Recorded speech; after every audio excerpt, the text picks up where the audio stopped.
If you ever lose affection, I can change your whole direction. I'm a hex girl, and I'm gonna put a spell on you. Gonna put a spell on you. I'm a hex girl, and I'm gonna put a spell on you. We're gonna put a spell on you.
check out this new Stupenzocast music I got. I like it.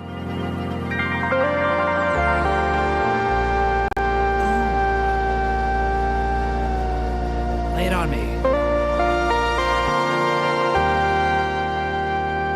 Yeah. I think this is going to be the standard Stupenzocast intro fanfare, guys. Thanks for coming. I know we're starting pretty late. Later than we thought and later than usual, but hey, we're here. AJ had a great night drinking and getting a bunch of money so he could pay his internet bill. That's awesome. Boosh is here. I think we got someone making his debut here too. Seabrew's here in the chat. I think the movie I wish to watch with you was The Frighteners. Yes, we will watch that as soon as possible because that is on the list. Glad you guys are here. Wait, we got 10 memberships from Marty Tiberius right out the gate. Thank you, buddy. Legendary. Let's play some fun videos for you. What do we got? What's a fun one? I got a new one. Let's play a new little money video. What do we got? Curry goat rice and peas. Hey man, I'll take some of that curry goat rice and peas. Hey man, I'll take a curry goat rice and peas. What brother? One, give me a curry goat rice and peas. Road God, you don't know me, brother. I want a curry goat rice and peas right now. Get at me, brother, the man, me wanna eat that food that you got there. One, give me a curry goat rice and peas. Me wanna eat a curry goat rice and peas. Me wanna eat a curry goat rice and peas. Me wanna one, give me curry goat.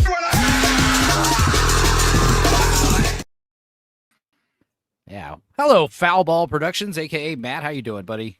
I'm well, sir. How are you? It's good to have you here. I think you would. It's good to be here. I think you'd like hanging out on my side of the internet. I think we have like kind of similar vibes. Yeah, I agree. We have the same voice apparently, similar voices. Yeah. So I legit heard you say something, and I was like, "Wait, is that me echoing from a?" Is that me screen talking? being open? I swear, I thought it was. Yeah. Well, we've got Boosh joining us. I guess 3 men. Boosh. How's it going, Boosh? He's fine. He's here. So Matt, tell me a little bit about yourself. Well, funny. Sorry. I didn't get an intro, so I didn't know I was here yet. No intros on Stupenzocast usually. Hey, Matt. What's up, Boosh? So you live in Austin, huh? I do live in Austin. Are you? What do you for music? Well, yeah, I lived there for a lot of time, and then now I moved here to Houston area to help Mom out in 2020. But I still go back. I got a gig at the end of October somewhere. Where you playing? I don't remember. Okay. What kind of band? I think Far Out. It's like jam band shit, hippie stuff. We're in a String Cheese Incident tribute band. Oh wow. Okay. So we're called the Cream Cheese Accidents. It's very stupid. Yeah, They play ska. We play ska hard. I like ska. I was a big ska fan. I liked all like the Less Than Jake and all that stuff when I was in high school. It was like, who were the big two? Mighty Boss Tones and Real Big Fish. Mighty Boss Tones, yes. Yes, Yeah. all that. I love that stuff. All right. Ska came out before reggae.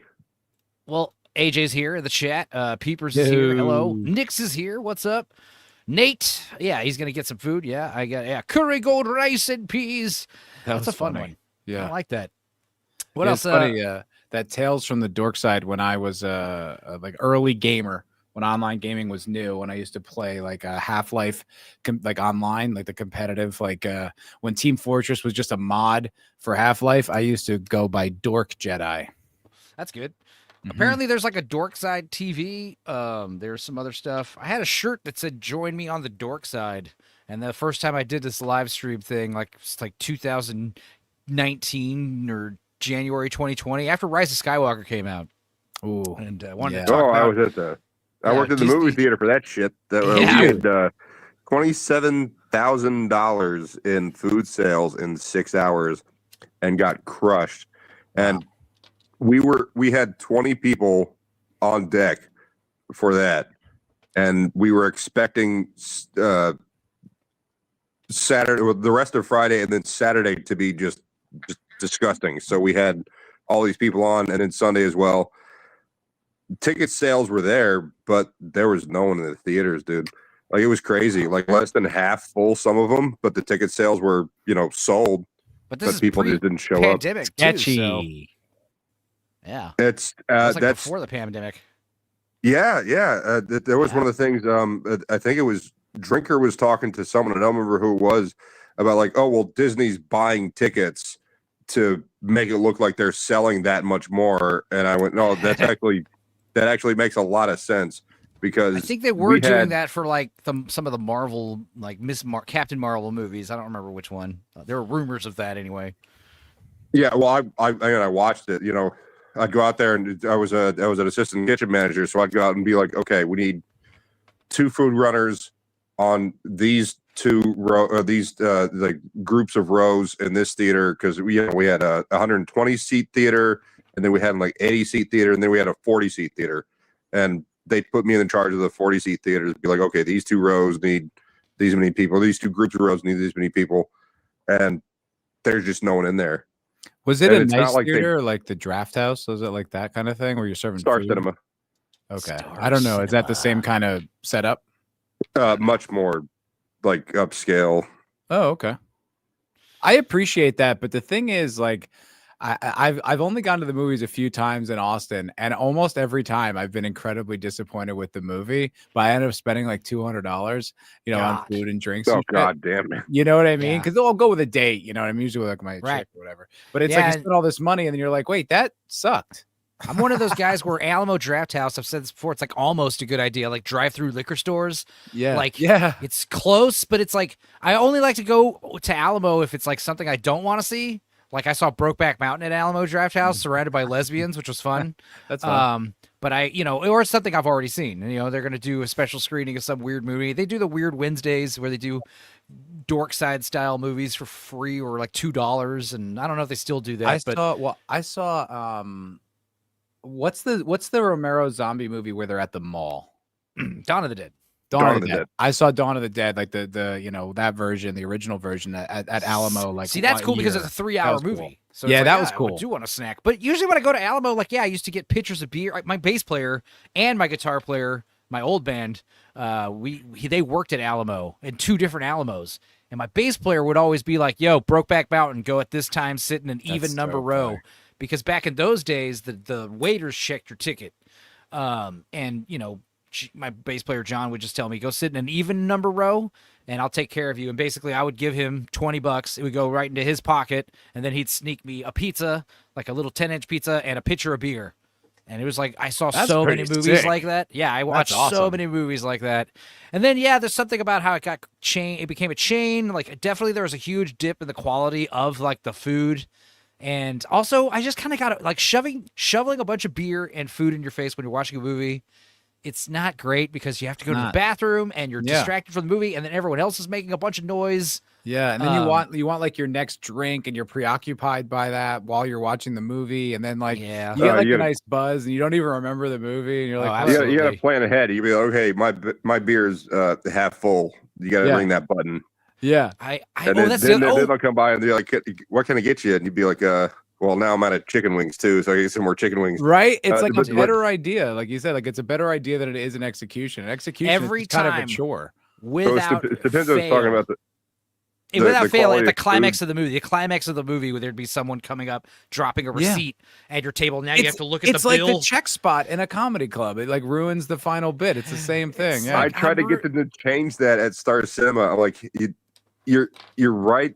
There's like 15 minutes left in the movie, and there's people coming by, walking in front of everyone to give you your check. Like, and everything's electronic now. You don't have to even do that, right? Yeah. Like everything's like it's silly they haven't figured that out. But like when I go to Alamo, El Jefe, like just have people with because they have your credit card information, right? So as you're walking out, your 4 or whatever, the row and the number. That didn't fly. But the thing that Enzo was talking about, like the quality of food started going down. I watched that happen. We made everything in house. We made our own burgers in house. We made our own French fries in house. The Racerhead says, "Motherfuckers will give you heated reclining seats and expect you to stay awake during the movie." Yeah, right. That's another thing I hate. Yeah, like the reclining seat. I was at Alamo the last time, and it was like it's a recliner, but not really. Like it only like lifts your legs up like this much. You're like, let me recline. The Star bucket Cinema. Seats. I swear to God, I'm not making this up. They have actual beds. Wow. That's just a recipe for disaster. Or That's a little much. Yeah. yeah. Sex is Yeah, what it's the it's recipe not for. Sex. cool. I'm Yeah. trying to pay. Yeah. I'm one of those guys where it's like, dude, I've literally like, you know, I really want to watch the movie. I love sex and I'm going to have sex, but at the same time, like I'm kind of annoyed that we had to pause the movie and then Yeah. like now we're all post coitus, like, all right, let's start the movie back up and I gotta, Yeah. get back. I'm not in the high fights. school. I'm not like, using this as a segue to get Yeah. laid. Like I actually want to Let's- watch this movie. Fuck funny before enough- or after the movie. Don't make me stop it right in the middle, especially if it's a good movie. If it's a shitty movie, then yeah, fuck it. It's I funny. love, enough, I was love that just you said thinking, segue because they had places where if you have a Segway, you can go down the ramp and park your Segway. no, Yes. really, I haven't seen a Yeah, Segway at the in years. new one they had down in Richmond. That's awesome. That is such No, a it's funny gay as fuck business is that what it is. failed. Because it's like you just look stupid on it. Like there's nothing else wrong with the technology. It's a fantastic product. It does exactly what they set out to do, but you look like a tool. So the whole business just failed. Well, Yeah, they had tour groups in downtown Tampa where you get on they rent out the Segways for like a few hours and they go tour Tampa, which is bullshit because there's nothing to look at in Tampa except for the water. And a buddy of mine that worked at Marriott said, well, that's the only way they could actually sell them because if you're on them alone, you're going to get your ass kicked. So they had to travel in packs. Yeah. Yeah, I know a lot of people rent the little green bikes and things like that or whatever. That's weird. I had a friend whose ex or like on again, off again boyfriend who was like an asshole to her and wasn't right for her and he was kind of like a douchebag. But he got killed in a fucking drunk what are those little things you rent? They're not Segways, they're little what are they? They're like a Rascal? little skateboard. A skateboard with a stick on it. What's it called? Razor? Something like that. Yeah, they're like the little things you Well, rent. there the goes little, Matt. He'll come back. He's probably having technical difficulties. But yeah, what are they called? Someone in the chat knows. It's like a razor scooter. Limes? Yeah, limes. Yeah, exactly. Whatever they're called. Those little, yeah. So I had a friend who died renting one of those, like getting hit by a car. A scooter. Thank you, a scooter. Why am I stupid? That's what I said. E-scooter. Yeah. You said razor, and I'm like, I think so. A razor scooter. Yes, Yeah, that's there you razor scooter. I don't know what a razor is, but yes, yeah, it's pretty bad. Those things are just not a good idea. Anyway, I'm sure Matt will come back. If not, no worries. Maybe his computer. Have you been in NASA, Enzo? No. My cousin worked at the Houston NASA for a while though when he was alive. Yeah, they're called Lime e-scooters. That's what I mean. Yeah, they ran them Was on he your the one that phone. got hit by a scooter or hit on the scooter? Your cousin? No. No, I thought we were just trying to connect stories. So if you go around NASA and you do the tour, it's not that much money either. You got to pay to get in, but then you do a tour of the whole facility, which is phenomenal. It's like for people like, yeah, we never went to the moon. Then why is all this shit here? Like it's insane. It's very impressive. I think we have been to the moon, but what's freaky is like you can own an asteroid rock, you can own various degrees of space rocks, you can own a Martian rock if we have them, but it is illegal to own a moon rock for some reason, which is like makes me go, huh?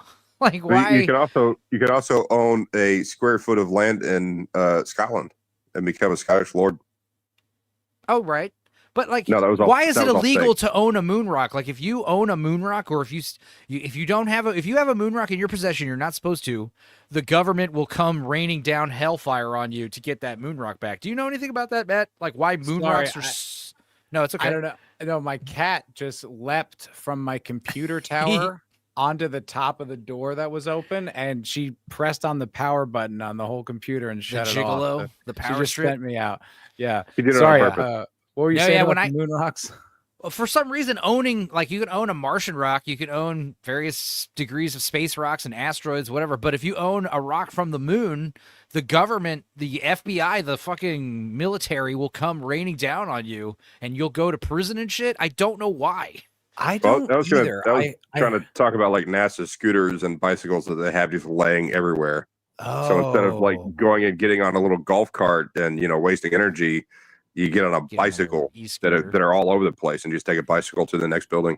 Well, That I makes heard sense. about there was that movie or book. I don't think it was a movie. I think they were like optioned it for a movie, but there was a book called like Sex on the Moon, where this guy, it's the same guy who did 21 and a few, and I think maybe The Social Network too. I think it might all be the same guy.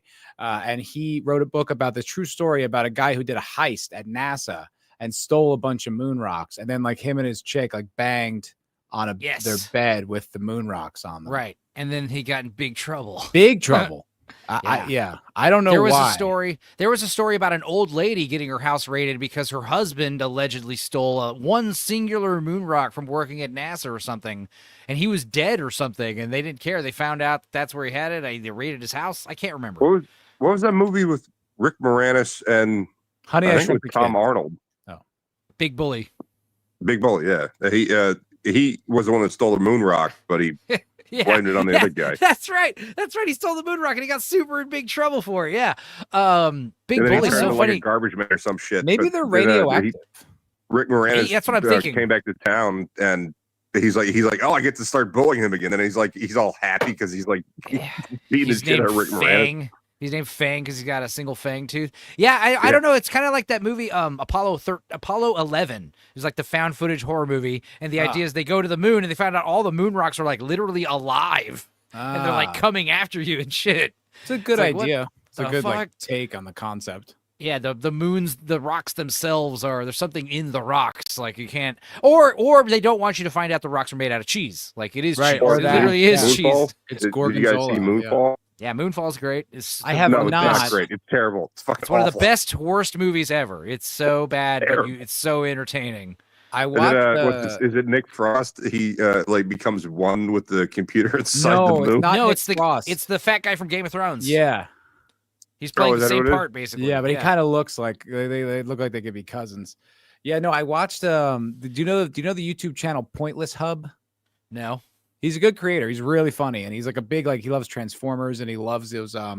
Who's that? What's the director of those movies? Michael Roland Bay. Emmerich. Roland Emmerich, and he loves those Oh, movies. And he right. made a video about Moonfall, and Yeah. it was really entertaining. I recommend it. That guy does good. He does good work. He's like It's really fun stuff. very odd video essays because they're long and they're like well researched and in depth, but they're very like I don't know. There's something very frank about them. Something very average moviegoer about them, but it's endearing. Yeah, that's why I like a lot of the movie reviewers, like even Blue Collar. Like he's not pretentious about it. He's just like a normal guy who has pretty average movie tastes, and when he likes something or doesn't like something, it's like a good gauge on like what Yeah, mainstream audiences will think. yeah. He's not trying to like lecture you on the movie. He's just like, hey, I liked it. I don't think you should spend your money on it, but wait till it comes on streaming. It's like, But thank I you. like people who are like unapologetically love like Yeah. not slop, but just kind of like those types of like Battlefield Yeah. Los Angeles or something. Like I appreciate someone who has like passionate opinions about that. I'm like, tell me more. Yeah, That's I'd Enzo. rather. Huh? Yeah, I'd rather That's have a Enzo. stupid. I'd rather watch a stupid movie that's well made, than like a pretentious movie. Look, I have this kind of system where I grade movies on, and it's like, what were the filmmakers trying to do? Right. Like, you can't compare Con Air and The Godfather, but they're How both did- excellent because of what the filmmakers' goals were, but not the same I- level of film. I've said it before, where I feel like we got a lot of autists, like severe autists, and I think with autism, jokes go over the heads, but also like very literal. So this is why like the obsession over plot holes and the plot. And then budget and box office. Like that seems to be like all people like, how did the movie make you feel? Yeah. Like what were you feeling when you were watching it? Like tell me Also- about that. People misuse the term plot hole all the time. Absolutely. They don't even know what that is. Plots, the obsession over the literal plot. And I'm like, okay, Yeah. but what are the themes? Like what is the movie trying to say? What is it going for? And is it Yeah, nailing exactly. it? Like, and that's the thing. That's why I didn't like Sinners, because it Yeah. starts off at this kind of like high-minded movie, and it's patient and slow and deliberate, and that's all very, very good. But once it becomes a vampire movie, it's like retarded. You're like nothing makes sense Kind of anymore. like From Dusk Till Dawn. I mean, we talked about how Yeah, on but I like like Dusk Till Nadia's. Dawn. I love From Dusk Till Dawn. That movie Yeah. made me a man at a young age. Great movie, man. But You forget it's a vampire movie. well, I was just talking about on Scooby's channel that like I told a friend of mine, she's like, "Oh, I love Quentin Tarantino," and I was like, "Well, have you seen the movies he didn't direct, like From Dusk Till Dawn and True Which Romance?" I have a and- theory. I have a theory he directed the first half, and what's his name directed the second Yeah, half. Robert That's my- that's Rodriguez, my I little believe it. theory. Yeah. I believe it. But yeah, she's like, yeah, no, I've never seen it. Well, we'll watch it tomorrow. But I know for a fact I told her it's the Mexican vampire movie that he made. And she was like, what? But I guess some point in the next 2 days, she forgot I mentioned vampires. And I didn't bring it up, assuming she knew. And I swear to God, when the vampires came out, she lost all interest. She was like, what the fuck is this? This is lame. This is stupid. And I think when you know the vampires are coming, you're like, where are the fucking vampires? It's 40 minutes it's been on. Where are the vampires? Dude, what's funny is I show that to a friend of mine who like is a musician. This guy, Michael, he was on my birthday stream. Some people might know him. He's a good guy. Bushi might know what I'm talking about. He's been on my show a few times, but he's like really into music, but he doesn't know shit about movies at all. And he's like, I just don't. And so I just sat him down and like, he just trusts me implicitly with movies. So I sat him down and showed him Dusk Till Dawn. So he had no idea what he was getting into. And like when the vampires show up, he literally goes, what? Yeah. Like he didn't know, but he still I mean, it's such a good movie. It's just they're almost two different movies fused together. I do think you need to know the vampires are coming. Same thing with The Descent. You need to know the cave monsters are coming because it's so jarring when you don't know it. But if you know it's coming, I think you're like works. on the edge of your seat waiting for it, And I think you just got to take it as it comes. Like it's just don't, because the thing is, the first hour is just a standard Tarantino movie.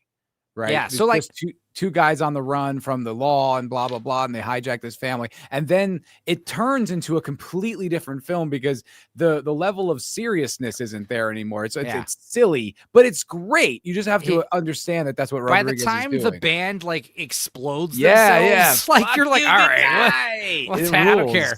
Yeah. And when you hammer with penis the gun. steak, The penis gun, which doesn't make it. sense because the two chambers aren't.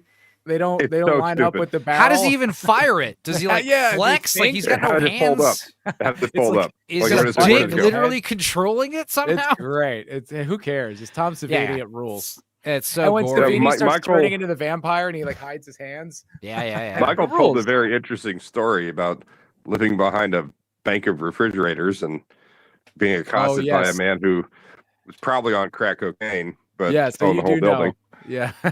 Stuff. Yep. Yeah, I mean, I remember seeing From Dusk Till Dawn in the theaters when I was 10 because my cousin Thunderqueef.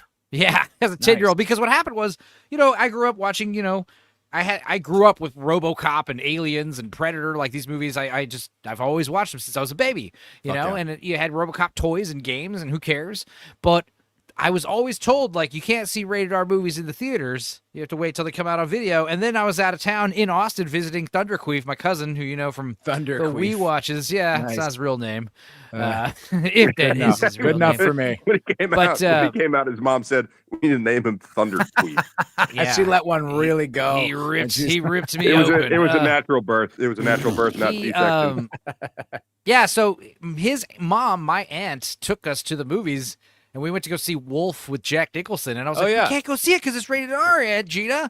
And she's like, I can totally take you. You're a kid. You're with your guardian. Yep. And I remember calling my mom, like, in Austin, like, from, where she was. And I was like, what the fuck, Mom? You lied to me. You lied to me. You told me I couldn't go see rated R movies in the theater. So, I got thrown out of Mimic. My cousin and my sister went to go see Mimic. And my uncle and my other cousin went to go see, I forgot, something else. And we got thrown out because we're too young. So we just like hung around the theater because we didn't know. Well, so they were watching another movie. We couldn't go watch it. And my uncle, he got mad at us. Like we did something wrong. I was like, what are we supposed to do? They threw us out. Like we're underage seeing an R-rated movie. My dad took me to see some rated R stuff. But see, like when I was like 7 and my brother was 8, he showed us Psycho by Hitchcock. Oh. And my brother couldn't handle it and got really scared. And I'm like, this is riveting. And at the end, when they show that the mother, I was like, "Oh my god, that's terrifying!" But I didn't freak out or anything. So he's like, "Okay, so this one can handle it, and the other one can't handle it." All my movie knowledge, all the movies I've consumed and read about and watched documentaries, I don't think I've ever seen Psycho. It's good. That's a good In one. a while. I saw I saw the '90s version with what's his name? Vaughn. Yeah, dude, that's so hilarious because it's like. Gus Van Sant's gonna remake Psycho as a joke for frame. Yeah, frame by frame, every shot, like as a joke almost. It was like holy shit. Obviously, everyone hated it, and it was funny.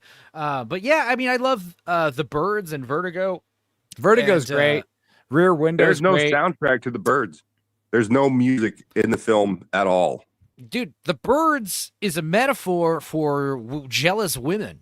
There's Sick. it's it's about the birds. Birds are ladies. That's what it means. So there's the main guy. He meets a new girl, and anytime he also has three other women in his life: his mother, his sister, little slash daughter, whoever the little girl is. I don't remember. It's not a daughter. Been I think it's like his. His Yeah. niece. So there's the little girl, there's the mother, and then there's the ex-lover who's the teacher. And anytime one of those women interact with the new woman, that's when the birds attack. And Wow. it's like a jealousy thing. Like it's weird.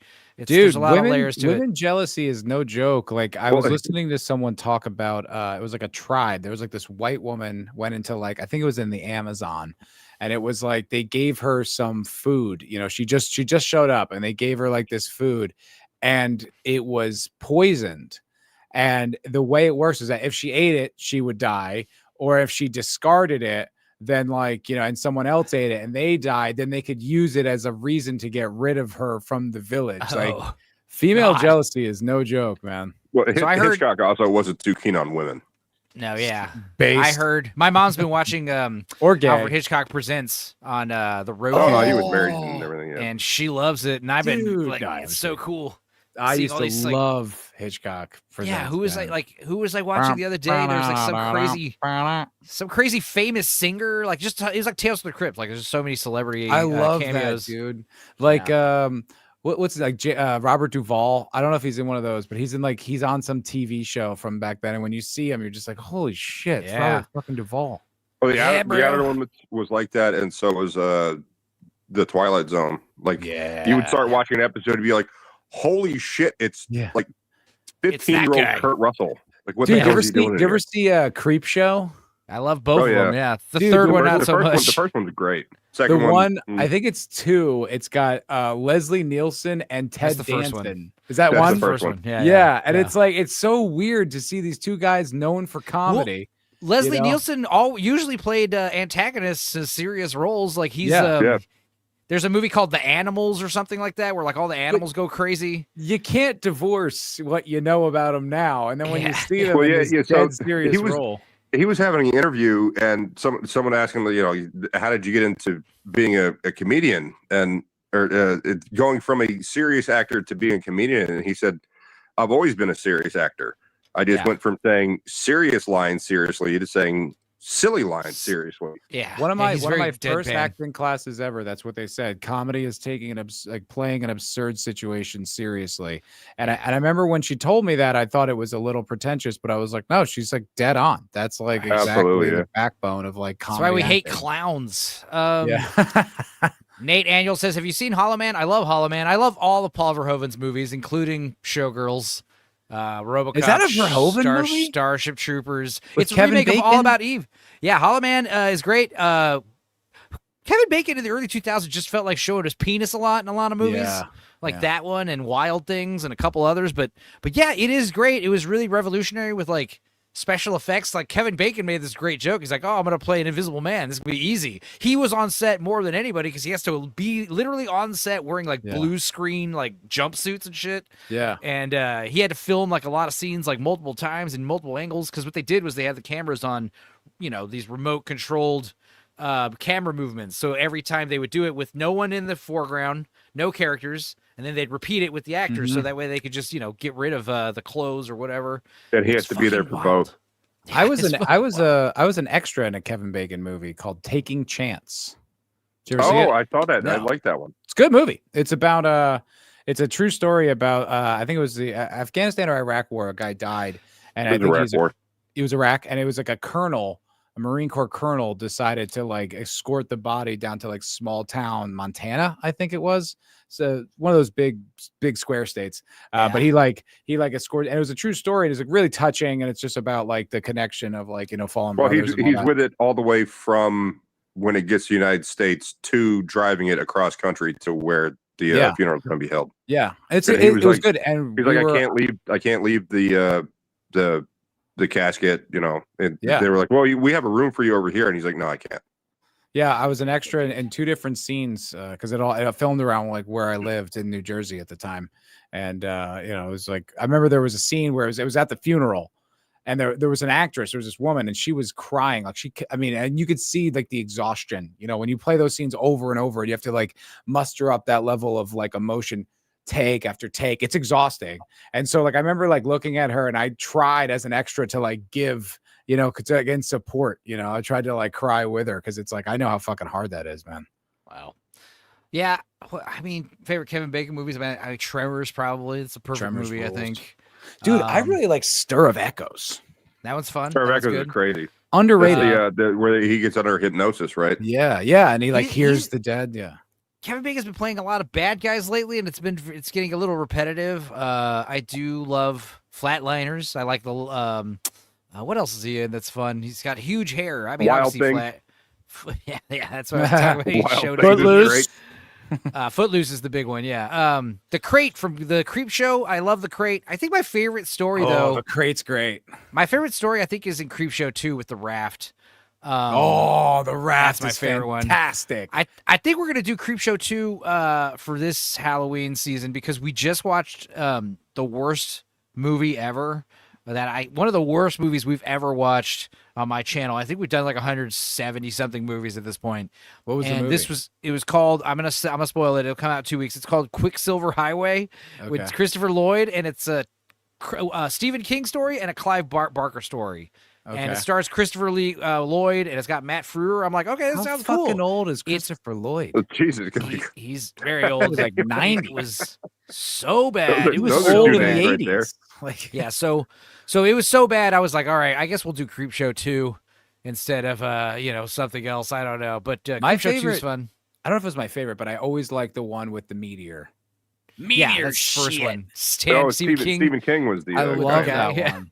He just It's blows so- his brains out. Yeah, man. it's It's Because Yeah, what's just he gets gonna all do? over him, yeah. so sad. And then the end where it's like you see it growing, and it's like, oh, we've got rain forecast. Yeah, I love it. It's so, Dude, like, bleak. My favorite at the end of the raft is when the big tar monster swallows I the last guy.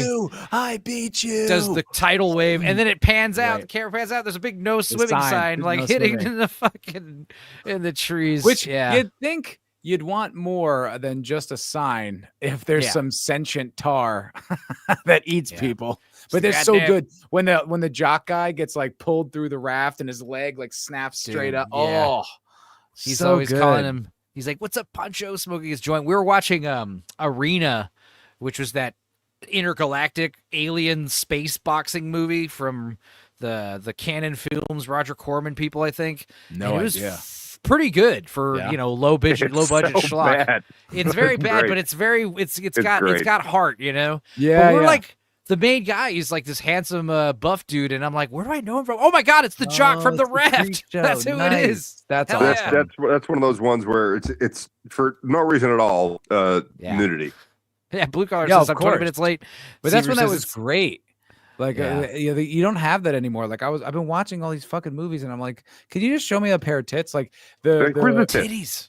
it's a good show. It's called Chief of War on Apple Plus. It's about like these Momoa? pre-contact. Yeah, and he's fantastic. Well, when he's speaking Hawaiian, Is there he's titties in it? fantastic. Is that where this is going? Well, that's the thing. So there's all this male ass, and it's close-ups sometimes, where it's like, and they're wearing like thongs, and then the Something for women ladies. are like, it's like they're Muslims. They're like, all like they're covered up, no tits, no ass, and you could tell these women are hot. You're like, what? titties.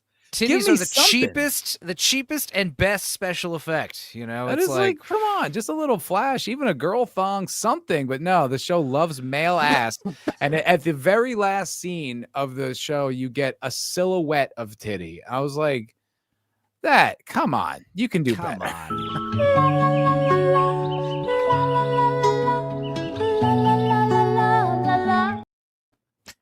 Okay.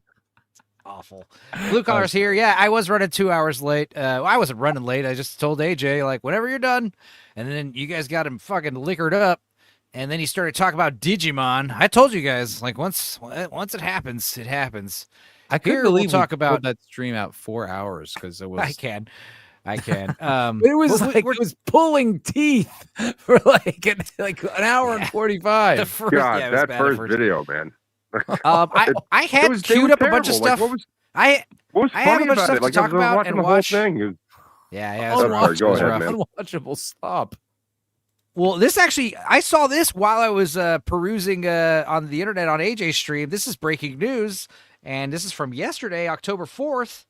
Or I guess, yeah, just a few hours ago. What the fuck? This is crazy. This just dropped 11 p.m. October 4th, Saturday night. So literally like 4 hours ago.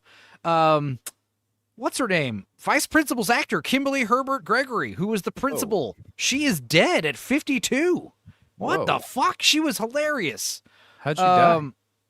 I don't Blood know. clot from Hollywood is COVID. morning actor Kimberly Herbert Gregory, known for the series Vice Principals, actor and singer Chester Gregory. Herbert Gregory's ex-husband shared news of her death on Instagram. You were brilliance embodied, a black woman whose mind lit every room, whose presence carried both fire and grace. You taught us lessons in courage and artistry and resilience, and how to keep showing up even when life demanded more. They capitalized than the its share. word black. I can see that there. Yeah, They could have of just course. said she, but they're like, no, He did black it. woman. He said Well, this. that's He his. capitalized That's it. his eulogy. Yeah. What? How did she die? Let's see. What? They're probably not going to say for some reason. That's crazy. That's rough, dog.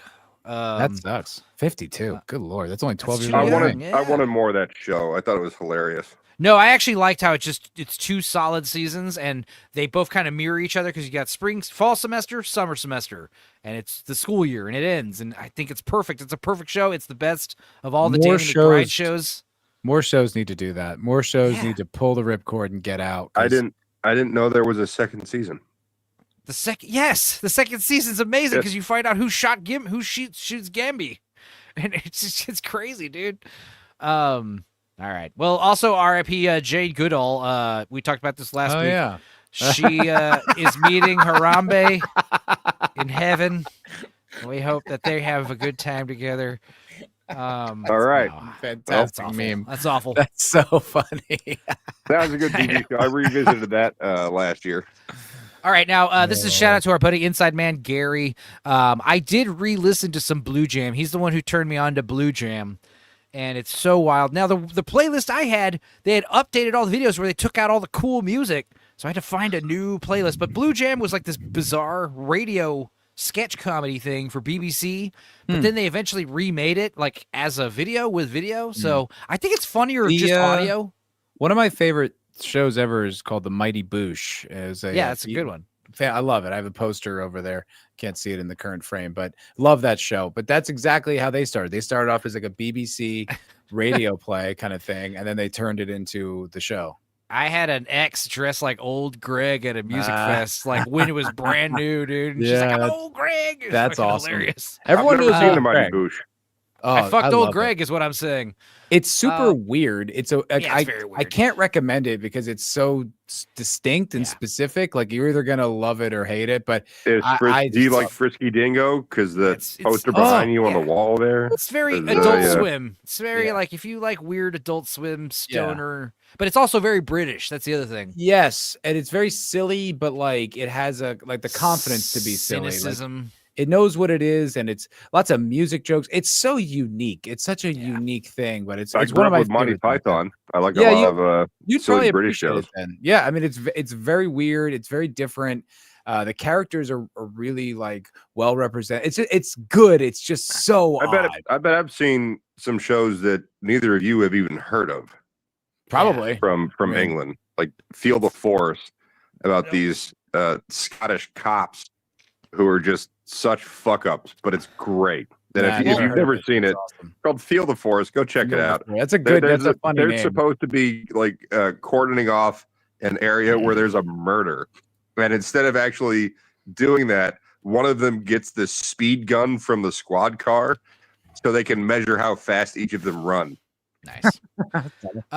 Yeah, well, I recommend Blue Jam, especially the radio version, because it is funny to use your imagination. I like to drift off to it because it's funny to laugh before you go to sleep. But like, I'll play this one skit. Now, what's funny is Chris Morrow's the guy who did it. Chris Morris is the one who did it. He did a bunch of some other sketch comedies, but apparently he used to be a doctor or was like studying to be a doctor. So there's like a lot of good like medical skits that are in it. But this is a good one. This is from the first episode of the first series of Blue Jam. And like you have one little intro skit that's pretty long, and then you got some cool trip hop. They play a lot of trip hop electronic chill music. It was kind of like off the air. It's like 4 in the morning. It's 4 a.m. Everyone's coming home from their drug-addled raves, and they're playing like really weird shit, like really weird humor on the internet, on the radio for people that are Dude, before under the influence. the Great Britain became a fucking police state, they used to make such fascinating stuff. Just such good content. Check this out. Dude, Monty Python was phenomenal. Yeah, Monty Python, Faulty Powers, all the Edgar Blackadder. Wright stuff, Even Mr. Bean, Blackadder, the shit for the kids. Mr. Bean was funny as hell. So many things. The IT crowd used to crush it. So it's The music. Fast Show and Mitchell and Webb. The problem. All right. Yeah, Mitchell and Webb's great. I've heard Red Dwarf is good. I've never watched that. Red Dwarf is great. Northern's Bastard just did a discussion on the first season, and I slept through it like a jackass. But also, I need to rewatch it. But yeah, Red Dwarf. My cousin Thunderqueef was addicted to Red Dwarf. It's very funny. Certain stuff it also starts to age too, though, to the point where it's hard to like. I think get Red into Dwarf. it, I think Red Dwarf is. It's got this vibe that's very funny. I love unapologetically love the Hitchhiker's Guide to the Galaxy movie. Oh hell with, yeah, let's go. Oh, yeah, the movie? Sam Like the- Rockwell and okay. Martin Sheen. I want to. Is it like, Martin I Sheen? I just think it's don't- Martin. Not Martin Sheen. It's No, not Martin Sheen. It's Bilbo. Well, Yeah, second Right. Bilbo. Martin Freeman. Martin Freeman. Thank you. Yeah, that's it. Yeah. How's it And going? Zoe Northern? Deschanel. All right, let's listen to this first sketch. Right. Hello. Now, what seems to be the problem? Bad pain in my armpit. Let's have a look then. It's quite swollen. Mm-hmm. Yes, that is rather bad, isn't it? Okay, you just hold your arm right up a moment. I'll just give that a little kiss. Hold still and... There we are. All right, Okay. you can push it. Carly back on now. Okay, thanks very much. Thanks. Okay, bye-bye.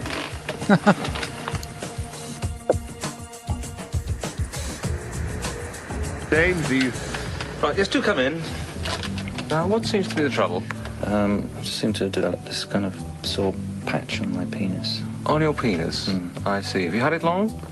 A couple of days. Mm-hmm. Any other symptoms? Any pain when passing water? No. Any discharge? No. I see. Right. Well, take your trousers down. Let's have a look at it, shall we? There now. Good. Yes. Right. Yes, oh, I can see there's yes, it is a rather a sore patch there, isn't it?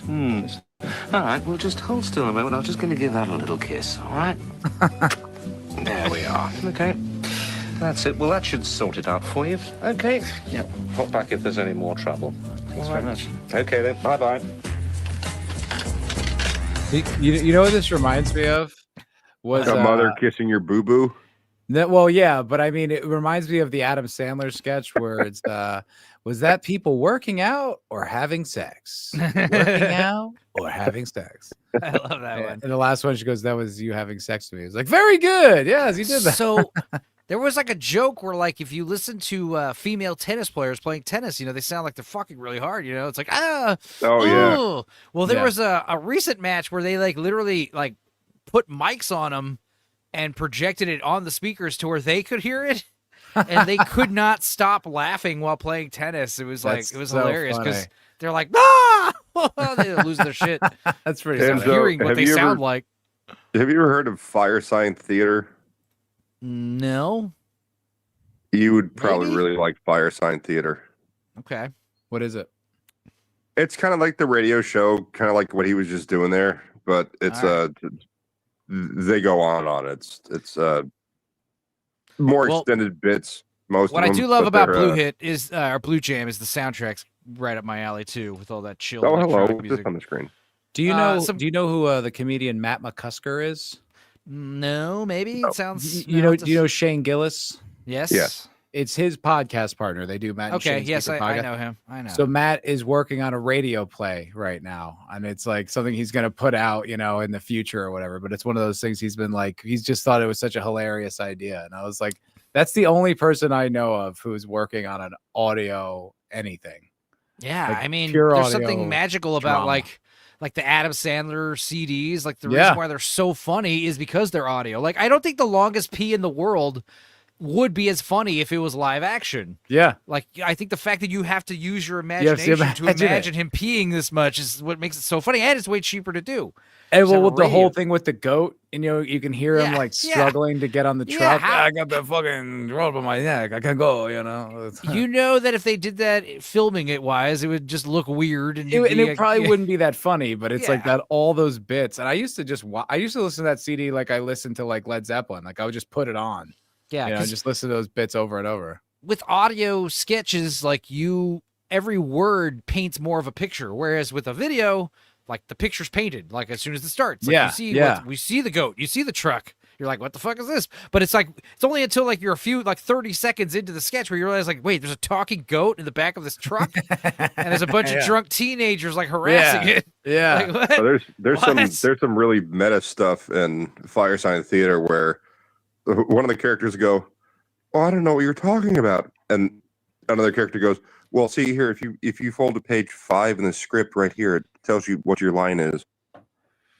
It's like the Spaceballs joke Yeah, where the they're like video watching from the the movie. future. Yeah. Yeah. Uh, But Fire Everything Sign that's Theater is happening from, like, the now is 60s. happening now. Yeah. When will now be then? Soon.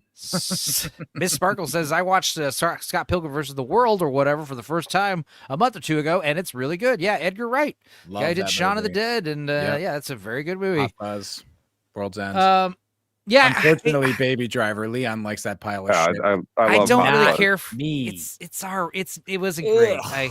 I didn't even see his newest one. What was it? Shanghai Mountain or what was it called? Well, he did Bangkok one, like- Alley. Yeah, he He's did one got with a girl. Yeah, he's Begging got the- cocks in an alley. What? I know. What was it called? Samurai Junction. It's got a stupid title like that. Is that new? Did it come out already? Yeah. It's got that chick from the Northman It with came the and went. hypotellerism. Well, didn't he Uh, do like some kind of Anna woke movie Taylor-Joy. too? That could be the one that I'm thinking of because it With seemed the weird. in the hotel, or I think that is yeah. It's It's like a woman who dreams about like being a in killer or something, and I it's don't know. It I'll check sounded it like out. shit. But Scott Pilgrim vs. the World is one of my favorite movies. Like unironically, Yeah. I love it. And that's the thing too. Like I was much more it used to be a running joke on the Friday night stream that I would do called the MF for Cocktail Lounge. But it would be I always used to I'd be like, look, you guys can talk all the shit you want about Brie Larson, but you would bang her if you had the chance. Absolutely. And that- yeah, before yeah. before the breast implants too. Like even Yeah. after the breast implants, like definitely she was like showing him off and shit. Yeah, she was Did you ever hot. see United States of Terror? I forget what stream I was on, but I was like, no. Like, she used to be kind of gross in this show called United States of Terror. They're like, well, no, she's like all feminist. I'm like, no, she would literally like pop balloons with her Dude, butt she- and like yeah. sit on She was cakes hot. and like smush She's cakes what with her song ass. is she singing in Scott Pilgrim? It's Yeah, it's so yeah. sexually, and she's It's like, great. you should so totally come. Like it's hot. She's Well, looks also she great. was in that movie Broom and got an Oscar and totally deserved it. That movie was Yeah, great. I And didn't then see it. she's going to be Captain Marvel, which No. nobody liked the character Captain Marvel, but it was interesting to cast her. And then everyone just, hopped Well, I on the will hate say, train. well, what's his name? Critical Drinker. You know how he does those kind of crash and burn videos? He did a yeah. good one on Brie Larson, and it was like you forget about all the obnoxious shit she did. She did so many She was- things yeah. to make herself so unlikable. It She was started. a thing. She started talking and spewing the feminism bullshit. All of that's what it. happened. But I I don't mean, I think- care what a 40-year-old white man thinks about my man. I think the thing was, You there mean was the a lot people of that. that pay for tickets to go see your bullshit in the theater? And also, those guys? like, yeah, A fuck book that they probably would have read when they were kids. Like maybe Yeah. you should give a shit what they think. I think there was a lot of it was a lot of posturing where you got a lot of actors saying this bullshit and they don't even really believe it. Yeah, they're no, I just, mean- because it's like when you say that, it's like hire me. I'm looking for work. I'm I gonna used talk to- shit. Well, I used Well, to no, live in you're that exactly town, right and because Emma Watson's now sitting in the, she's sitting in her own shit because she was running her mouth so long for about J.K. Rowling and all the woke nonsense, and now It's- that it's it's turned all- aro's she's like, it's- yeah, please guys- hire me. I need a job. it's all just girl politics. Like I used to like all the people that I knew, like none of them were really famous, but like they all acted the exact same way. It's Right. almost just like, you know how like in girl world there's like girls that are the alpha girls and you just don't talk bad about them because it's like they're the ones that are in charge kind of thing. You know? Plastics. Yeah, and it's like the other girls know this and they kind of get in line about it, and it's just like, oh, you don't upset her kind of thing. Alpha, That's how it is. women. Yeah, that's how it is. With Regina from Mean Girls. Yeah, exactly. But that's how it is with their politics. Like these are sacred. You don't talk bad about them, and that's just how they carry it. And once that switches, they'll switch with it. Like they don't really have these convictions. They're not economically literate. Like they don't know what they're talking about, but they know these are the things you're supposed to care about, and how dare you think otherwise. And it's like, it's no question, it's no wonder to me how Hollywood completely fucked themselves over and why there's nothing interesting coming out of that town, because it's like it is verboten to think differently than that mob, and it really is in that town. Well, they keep putting that mom in positions of power. Yeah. Wow. Well, but it's everywhere, dude. Like they're entrenched. You can't until you see it and experience it. You can't fathom how deep and rich it is in that whole city. I have experienced it in okay. the service industry. Yeah. No, same. It's the exact same thing. It's similar. Speaking of service industry, Girl World, I would rather go to Goth IHOP than Girl World. Let's see. Finally. Excuse me, where's my extra sauce? Here's your extra sauce. Yeah, okay. Thank Oh you. my God. Bye. What the fuck? Goth IHOP, ladies and gentlemen. Are here's those a girls porn stars? They look like I porn hope so. actresses. Yeah. I mean, everyone. I mean, at this point nowadays, like most of them are. If they're on social Right. media, they've probably got nudes. Wait, no, Enzo, can you go back? I have some jargons. Just play that again real quick. Yeah, finally. We'll just play it on They loop. look, they We'll look just like play it on porn, loop while we- porn girls to me. Yeah. Bunch of whores, Charlie. Whores. Serrano says, I'm sure Matt is a proponent of holding girl elections, and Peeper says, I would take the extra sauce. I mean, I was fucking kidding, but okay, here we go. I would Where's my I would pancake? hold It's I would under the hold sauce. I'd hold girl elections the way you hold like elections in like grade school, like a mock election, and you're like, oh, look at you, you're getting involved in politics, and then we just don't listen to it. We don't use it. Yeah. You win. What does that mean? You Way just to get the go. ribbon and the you get the hat. There you go. I I those don't want to ever sick-ass listen to painting, anything you have to say ever again. Well, if you remember, like when after the election, like the most recent like a presidential election, they showed all those different maps, and like they showed the country where if only men voted, only 2 states in the union would have gone to Kamala. Nice. I was like, Yeah, I believe Yeah, that. New York and California. No, it wasn't. It was Washington and Hawaii. Yeah, Weird. I know. I was like, that's how fucking Hawaii. yeah. Hawaii's Washington, I law? get. I was in Seattle. Washington, They are yeah. so gay. Well, Seattle runs the entire state. Oh, I could not have believed what I was seeing if I didn't see it with my own eyes. It was absurd. That whole city is a joke. Like every business is just draped in pride flags like it was the fucking Third Reich. You know what I mean? It was insane. I The went thing Yeah, that's people, right. I think people go Jim. through. They're riding their bicycle and they got a GoPro on their helmet or whatever, and it's the Third Reich is the exact way to say it. Like it basically just swastikas everywhere. It really was, That's dude. exactly what it was is. like party flags. But I went to a gym and I had to sign like a waiver, for the day to like go, which is normal protocol. But on the waiver, it said you still have to be up to date on your vaccines to work out here Oh my god! in 2025. And then it Say said, you are.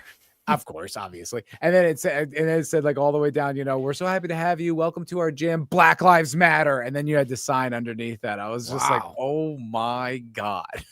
God. It was Yeah. insane. It's 2025. And this is where in Portland? This is Seattle. This was Seattle, Seattle, Washington. like 2 months ago.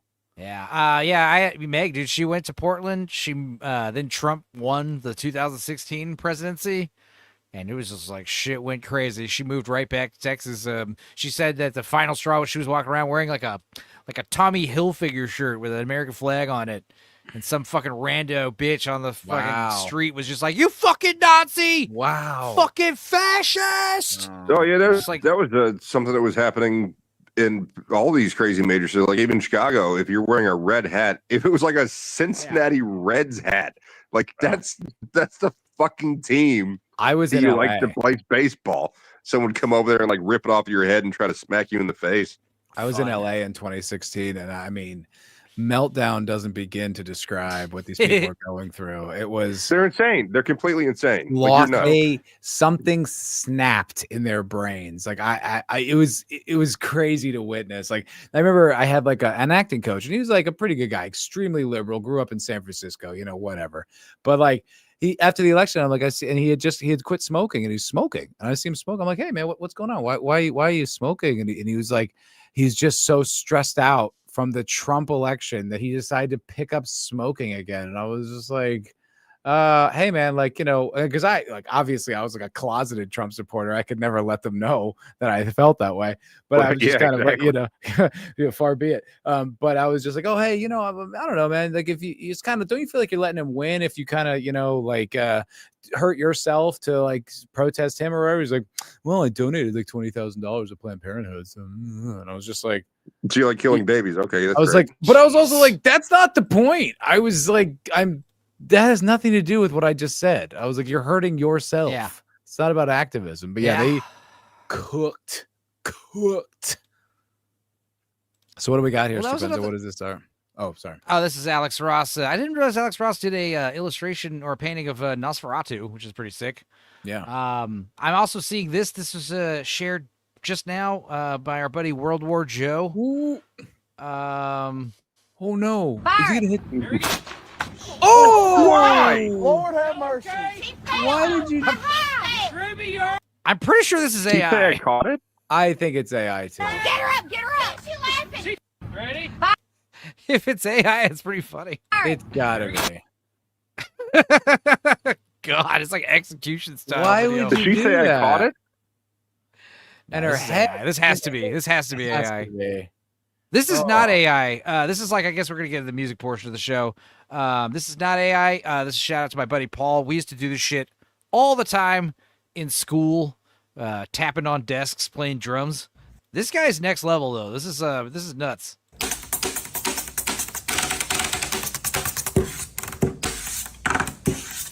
Wow.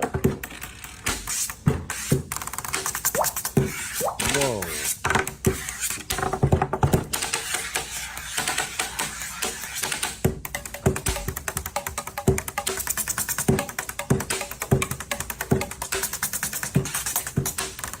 Holy shit. Yeah, a lot of attention time here. Yeah, like, what are your grades like, son? Oh, I got all Fs. Yeah. He has an A in orchestra. Yeah, he's gonna go big on TikTok, so no worries. That's cool. Dude, Can you play the real even- drums though? Probably not. I would think so. If you can keep that level of rhythm, probably. Well, he's not keeping time though. No, he's keeping time. It's just once you start getting your feet involved, and I mean, he can probably play on like a pad with some sticks. Definitely, he can play with with his hands. Like I can definitely- can't. Yeah, I he can't can kill it imagine on some that- bongos. That level of musical creation, keeping that rhythm, that wouldn't translate to the drums. I'm pretty sure he could probably do it. No, but yeah, once he learns some double stroke rolls on the sticks, then yeah, he'll be unstoppable. Maybe I'm just tired. I wasn't getting a consistent rhythm. Oh, it's probably your phone's jittering or something. Maybe I don't know. Could be your phone. Technical difficulties. You were saying earlier the audio was crapping out when I was doing the intros, and you made me. I heard freak a out little that it bit was... of a clicky. Yeah. Okay. When we were Well- doing the audio play, I heard some weird. Cool. Good. Yeah, I need to get a fucking computer. I know. No. This I think was recommended by Taters. Sentient Potato. Did you suggest this? Disco Alert. Star Trek. Let's see what this is. This is going to be more AI nonsense. I wish Let's my see. audience would send me content to show on my streams. I have to Yeah, come I up with don't know. everything on my own. I think tried I to, and just- you blocked me. I never blocked you. Get out of here.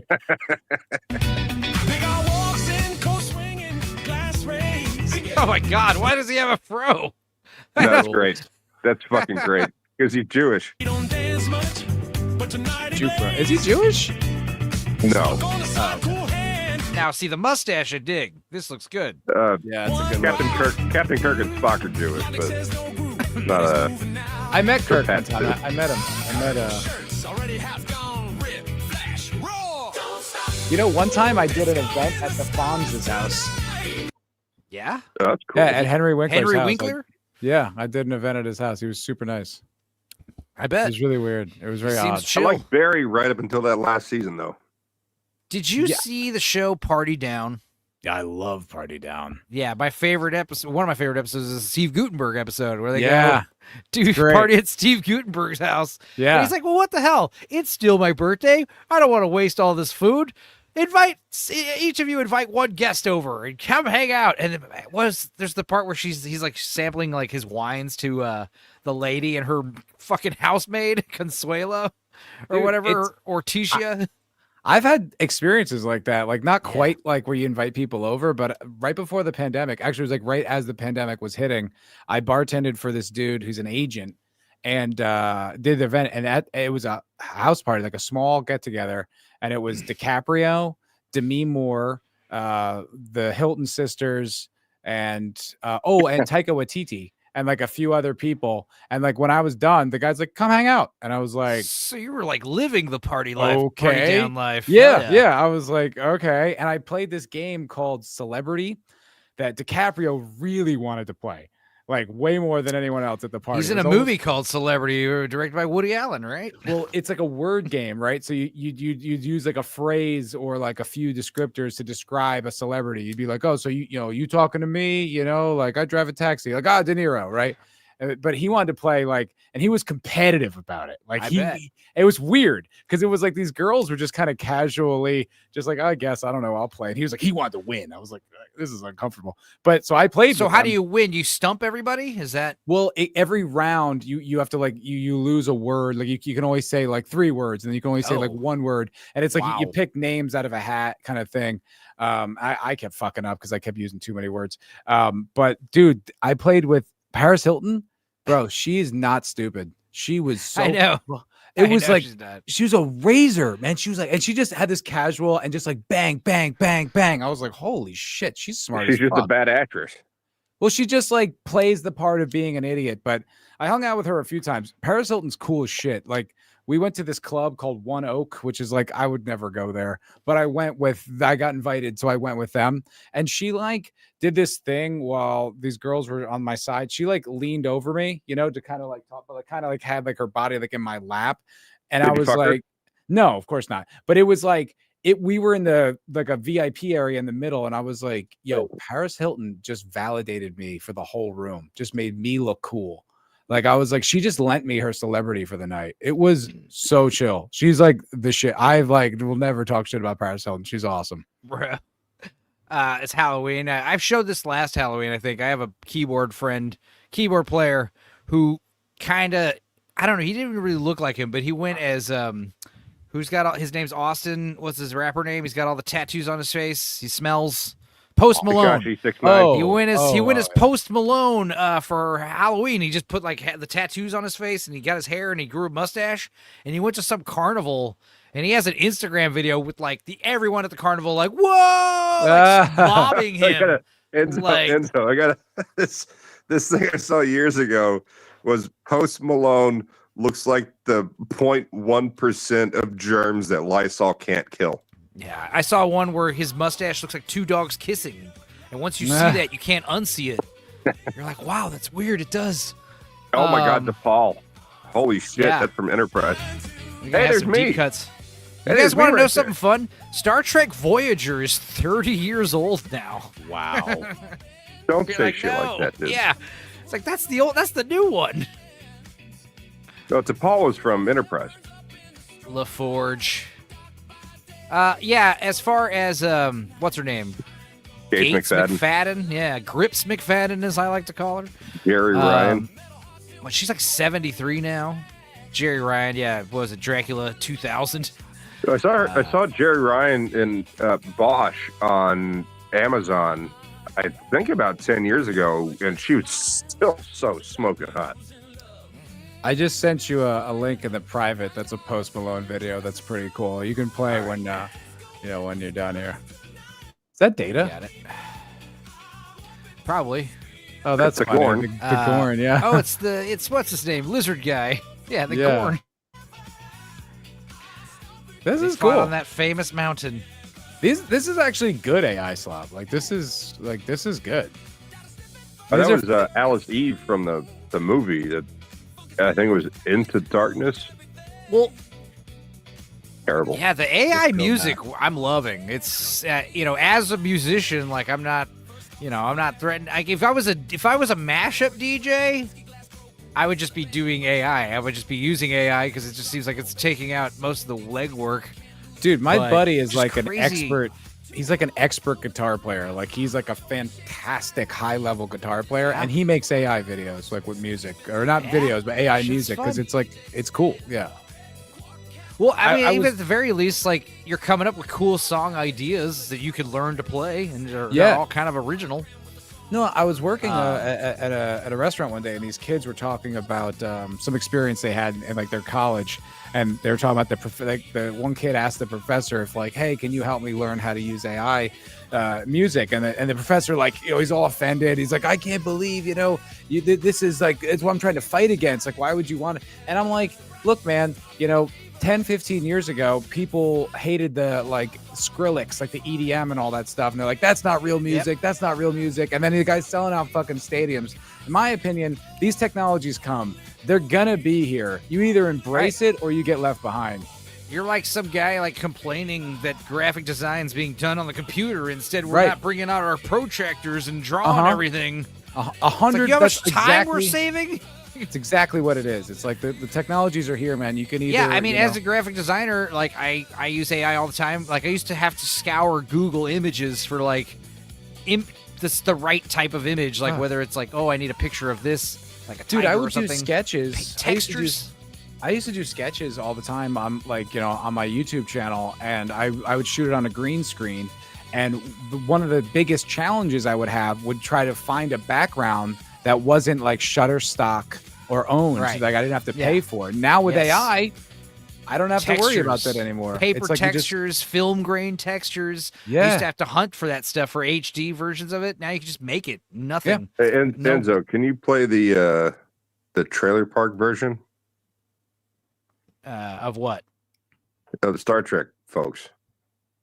Because that's fucking hilarious. Let's see. If you don't have it, Post Malone. Yeah, Post Malone.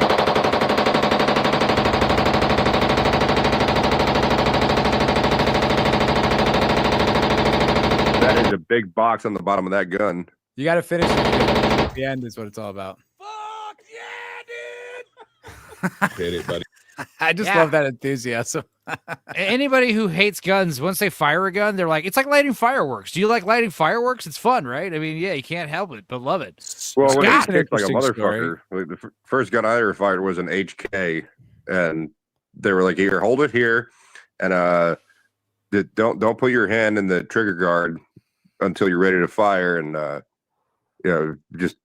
just tell us when you're ready." And I said, "Ready," and they backed up, and I hit it, and it just went boom, it hit me in the shoulder and flipped up a bit. And I went, "Okay, you could have fucking told me that." 1980s Ray says, painting with paint is still popular. I agree. It's never going out of business. Never going to go away. Been playing live music, never going anywhere. Rabdad says reviving dead music genres is one of the best uses of AI, or combining genres. Like that's something. I mean, Suno. I'm kind of over Suno at this point. I'm trying out new AI music. I still use Suno for Suno's great for like lyrics and stuff.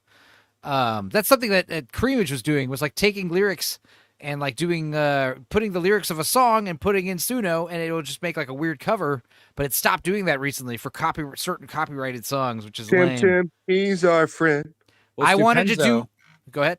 I was gonna say, like, relating to like shooting guns and enjoying it. This is kind of an interesting story. So I don't know where you are. I'm a big Aliens fan as well. I love, especially the second one. I'm more the action guy than the horror.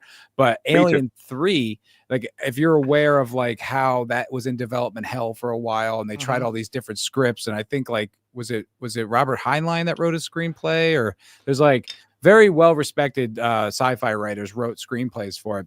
And the one that Fox wanted to do was a two-parter. They were going to do one on a space station and one on Earth, where like the aliens got to Earth, and like I think they were going to split up Hicks and Ripley. So like I think Hicks was going to fight in the space station and Ripley was going to fight on Earth. And they didn't do it because Sigourney Weaver hated guns. She's a very liberal anti-gun woman, and so that's why they went with that weird monk on prison thing. See, I like the idea of Alien 3, like stripping it down. You're on a prison planet. There are no weapons. You're back to one alien. That's all cool. The problem, Charles Dutton. Charles Dutton's great. The problem with Alien 3, there's a lot of problems with 3, but big problems are, obviously the alien design is fantastic. I love the dog alien, the runner alien. It's a good idea, but it just sucks. looks really bad with the green screen and the outline. They did their best. The idea is like, we're not going to do a guy in a suit this time. I appreciate that. I like that concept, and especially it's just didn't expanding work. on the lore. But the thing is, Sigourney Weaver, when she was training on aliens, right, because she had to train with all these firearms. She hated the guns. No, she started to like them. She started That's to the problem. enjoy it, and then was like, "Oh, hey, you're starting to get me into this. I don't want to get into it." It was like, even though she was like, "No, I have to maintain my liberal anti-gun woman bullshit." Yeah. So I love Sigourney Weaver. Don't get me wrong. You mean the woman who, like, anytime she would go out to like these big parties or whatever, there would be armed guards. Of course that. But I mean, like, look, Sigourney Weaver's great. I even like Alien Resurrection. A lot of people hate that movie. I think for what it is, I enjoy it. But she is probably the reason why Alien 3 is a pile of shit, because of her liberal nonsense. It's part of it for sure. There was a concept there that really could have worked. I didn't like what they did with Newt and Hicks. I cannot believe the scene with Bishop when they bring Bishop back. It's okay. Yeah, that is fucking heartbreaking to me, because I you're started talking really about loving Bishop and Aliens. The two-parter you're talking about sounds awesome, and it's so cool. The thing about Alien 3, why a lot of people hate it, is it's because like when you talk about Terminator 3, Terminator 1, slasher film, Terminator 2, action film, Alien 1, slasher film, Alien 2, action film, but then Terminator 3 is like a comedy, kind of. Yeah, it's like wacky. It's so bad. They inject so much stupid comedy. It's a rom-com with like fucking the world ending at the end of it, which is pretty cool. And then Alien 3 is like so nihilistic. There's like no hope. There's no point. There's no. It's weird. It's like so Terminator 3, dark. The only one who's playing it straight in Terminator 3 is Nick Stahl. Yeah, Alien 3 is just a big bummer. I mean, and it's life's a bummer. You kill Newt and Hicks right away, which was like, so then what the fuck was the entire point of that whole movie? Right? You just killed like the entire climax, which is her rescuing Newt. You just wipe that away. You're like, why would you ever do that? And then it's like you can't de-escalate. You can't go down a step. You have to continue, at least stay at the same level, if not go up. That's why having it on Earth makes sense. You could have like a war or whatever, but it's like maybe she dies during Alien 3 rather than right off the bat. Like, it was a cryo chamber. But it's like, anyway. 1980 Ray says, I heard her ears got injured when filming because she did not wear earplug. I know that happened to Sarah Connor, Linda Hamilton in Terminator 2 when they're shooting in the elevator. One of her earplugs fell out. And and this is when Arnold's like firing that fucking shotgun. I love that scene. And she like damaged her ear, like I think permanently. Let me ask you this. The Escape from Pescadero. Yeah. I like that you know what it's called. That's awesome. Stupenzo, let me ask you this. If you had to pick Terminator 1 or 2? It's just 2. I mean, call me old fat, call me, a smooth brain. But I just like Terminator 2, man. It's got it's just bigger, more bang for the buck. It's got... it's just, it's got so much going for it. Terminator 1, obviously, it's cool. Terminator 1's a great example of like, okay, well, it's a movie about killer robots in the future. Oh, that sounds expensive. Well, they come back in time to present day. Okay. Well, walking robot, it's like, it looks like a human. It's got fucking human skin and shit. So all this idea is to like, save money. To me, it felt like what you were saying, like a slasher flick, very much Mike Myers, just this unstoppable beast who just, walk into any place and just start killing people without regard or any kind of like damage to him whatsoever. And I think I go back and forth. I go back and forth over more about Alien and Aliens. I do love Aliens. It's more enjoyable. But see, like for me, there's no debate there. For me, it's always Aliens. And I see the merit of Alien. I appreciate that people feel that way. I don't feel that way. But I think with Terminator, there's less of a debate. I'm more like Terminator that's how 2. I don't feel that way, because I'm like, as I've gotten older, and if you asked me this 10 years ago, I'd be like, you're nuts. But as I've gotten older, I think Terminator 1 is the superior film. And it's like, there's so many awesome things about Terminator 2, but it's almost, I feel like it's kind of childish. Like it's like they've taken like these kind of concepts, and it's like the dialogue. That's probably why I like it, because I saw it as a kid, and it's like I felt like I was John Connor. I remember renting that. I remember the day I convinced my mom and stepfather to rent Terminator 2, and I could not have been more excited. And I loved every second that was on the screen. Don't get me wrong. And I'm not shitting on the movie. I just think as I've gotten older, as a film, I appreciate Terminator 1 more now. That's how I feel about. I gotta go Terminator 2 because it was like 1993, I think it was. The film had come out on a VHS. 91, and my father was piecemeal building his man cave in the house we were living in. And we went there, and they had the big, like, giant Hitachi I know you're talking about projection the giant screen, and the massive, stand speakers and it's everything. a unit. It's like the biggest appliance you have in your house. The place was called Sound Advice, which is just a great name for a place that sells speakers and things like that, And when they're showing you the surround sound capabilities of the HD Dolby, they show the scene where the helicopter goes under the highway. Oh, so and you can hear it throughout and it's like, yeah, you're sold. Like, so good. That's insane. Dude, the fact that they when he hops that, on that fucking truck and just with the unloads on him with the with the M16 right in the face. Yeah, right so in his face. Great. It's awesome. Yeah. God damn it. Don't get me wrong.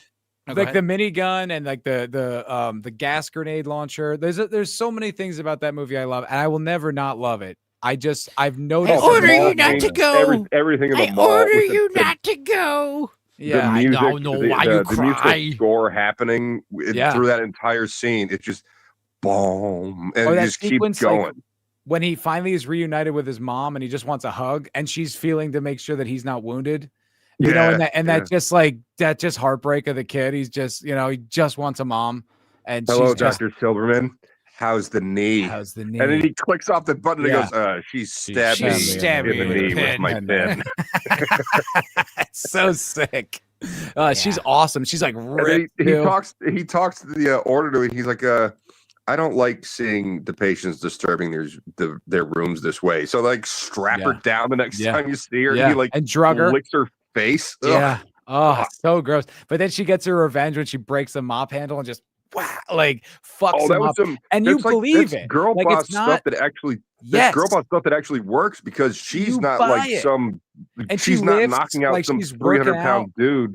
Yeah, and she'd been training. She has to hit him like years. 3 times until it knocks him out. Yeah, and he's not ready for it. It's not like a commando. He's just he's an orderly at a fucking mental institution. Oh, the blood in the teeth splurting out of his mouth for the first hit. God, I love it, dude. There's so many great scenes, like when the cop at the Pescadero, like, and he walks and gets the coffee. And he goes, "Oh, it must be my lucky day." And like behind him, the T-1000, like, and he just like right in his eye. That's his real twin. Yeah. Oh my God! I actually I saw a meme. I shared a meme. That's like not a great picture. Such an odd great choice. tattoo. I'm trying to find the other tattoo. There's another tattoo of Michael Biehn in the tech noir gunfight. He looks got like this mouth he's making with a butthole mouth. It's funny, dude. It looks like she just listened to her husband fart and is like, really? It looks like she's jamming on the piano. Like she's really feeling it, like she's like fucking hitting those notes, dog. Yeah, it's so weird. What a weird choice. And she also strangely looks African American a bit there. And it kind of looks like from Dark Fate. It kind of looks like the shitty, she's from the shitty ones, I got to see that for free and then never watched it again. I've never seen it. Here, I actually shared this tab just a minute ago to Meg. Here it says, when I hear someone say they don't want their pickle. That's me, baby. I'm the same way. I'm like, let's go. That's another thing we haven't really commented on was the special effects in T2 were just fucking mind-blowing. They look good now. You know where they developed those was in The Abyss. The Abyss, yes. Yeah. And in fact, the special effects in The Abyss was what got them to use CGI in Jurassic Park. Absolutely. Not just the CGI in T2, but also the practical effects. I think it was Stan Winston that did the practical effects in T2. Was and it just the Terminator? It's crazy. Yeah. It looks there's the one scene where he's walking out of Cyberdyne Systems to help them escape, and he goes and gets the truck, and he's got the what do you call it? The gas canister where he's just Yeah. like shooting Great. people in the back with Dude, that. and that's God, it's gonna Dean hurt. Norris. Dean Norris is one of those cops. That's Hank Schrader from Breaking Yes. Bad. Yeah. Yes, Yeah. he's the Also one who's throws like it got the back. gas mask, and he's Yeah. like, Yeah, and "Boom!" he's Yeah. just like, get Yeah. out now. That shot where he's getting just peppered with the bullets because they're unloading on him with the SKSs and the handgun. Yeah. That's all Stan Winston. All right, And drop it's not him. like it's not a full body thing. It's like Yeah. just a torso and a head. But the way Ugh. they're peppering it, it's so good. And like, it does, it's phenomenal.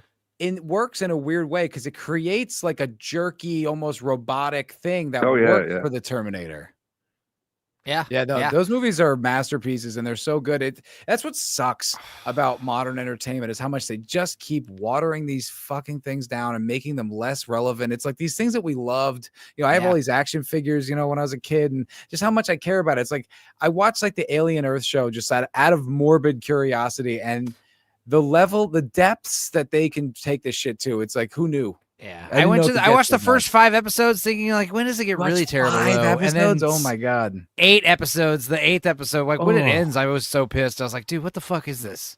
It's the Like, worst. what? It's the worst thing. Well, the problem, It's like for so instance, bad. the Predator. Like we keep putting the only way the Predator is going to work in any more movies, like Badlands, for instance, like they're making him the good guy, which works because if you keep making the Predator the bad guy and he keeps getting killed because he's the bad guy, He's not you have that 7 untouchable Predator anymore. movies. Yeah, He yeah. sucks now. Well, He's just he basically.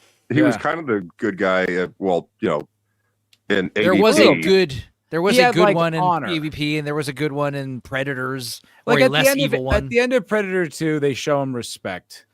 Yeah, You Right. know, it's like so they have like depth, but it's the type of thing where it's like the more you expose it, the less convincing and the less interesting and the weaker it all becomes. It's like they keep trying They're to trying to milk it. explain. My They're theory trying is to explain shit that doesn't need to be explained. It's like it's better with even in Alien 3. We know enough about this creature that it's still scary and still disturbing. right. And then they start going on with the Alien Resurrection, which I'm not a fan of. Hey, I for a understand. lot of reasons. Nobody is. I But like it, but I get it. It just it's bad. But we start learning too much about it, and then fucking Covenant or Prometheus, and then forget Covenant. We're just stop it. My theory is that especially during like the pandemic, we all had downtime, everyone's streaming things, and they have all these numbers, and they're like, look how many times people watch The Predator, look how many times people watch Aliens. People still want to see this, and the lesson is no, asshole. They want to see when you made movies like that. Yeah. Not that we're Right. addicted to the franchise. Like we want you to make movies like that when it wasn't woke and gay and it wasn't lazy and stupid. When it was, they made sense. The scripts were tight. You finished the script before you shot the fucking movie. Stuff like that. You knew it to happen. And Predator, what's funny about Predator, Predator's an anomaly because like when you read the script, it's like it shouldn't be this good. It's just there's some magic that happened when they were actually making the movie because the story is just pretty simple, cut and dry. Why is it so good? Like, why is Predator so good? It was interesting it was also one fucking because- diverse. Which It's is kind of what- like From Dusk Till it's like Dawn everyone's- and Descent, where it pivots halfway through the movie. You know, The Well, production of you had Predator is Poncho, interesting. Hispanic. You had the big giant white guy from the I think he was supposedly from West Virginia. Blaine. He's just Yeah. a big giant fucking country boy. Then you've got Mac, who's a black dude who dresses in suits, and Poncho, a Hispanic dude. Yeah. And Carl Weathers and Arnold Schwarzenegger. And Arnold I think- Schwarzenegger is totally from America. Well, I think the But production of the cast Predator. is diverse as shit, and it Yeah, oh, works. absolutely. But I think the thing about Predator that makes it unique is that I think the guys who wrote it, I don't think they had a proven track record yet. So I think their original treatment, their original screenplay was more like the final act where it was just kind of like, and Billy, the Native American. of course, yeah. are you on a delay again? Me? Boosh. No, I Oh. just had to interrupt real quick. He had 'cause to I just throw forgot that in about there. Billy. We got to get all the representation. Got to check all the boxes. Right. He's Hollywood. Right, I get it. exactly. Good work, Boosh. No, but it's like I think they weren't proven. So what worked in the box office were those big bombastic action movies. So I think the studio made the first few acts a little bit more that kind of style movie to kind of lure people in, and then the final act is I think more true to the screenplay they originally wrote, which is like I think the most interesting part of the movie. And it's just kind of like that little more grounded, a little bit more like cerebral, kind of like man versus beast sort of thing. I've joked about how like some of these dudes in the movie pop culture review circle of YouTube, like the big ones too. Like I feel like you don't really like movies, you just like Predator.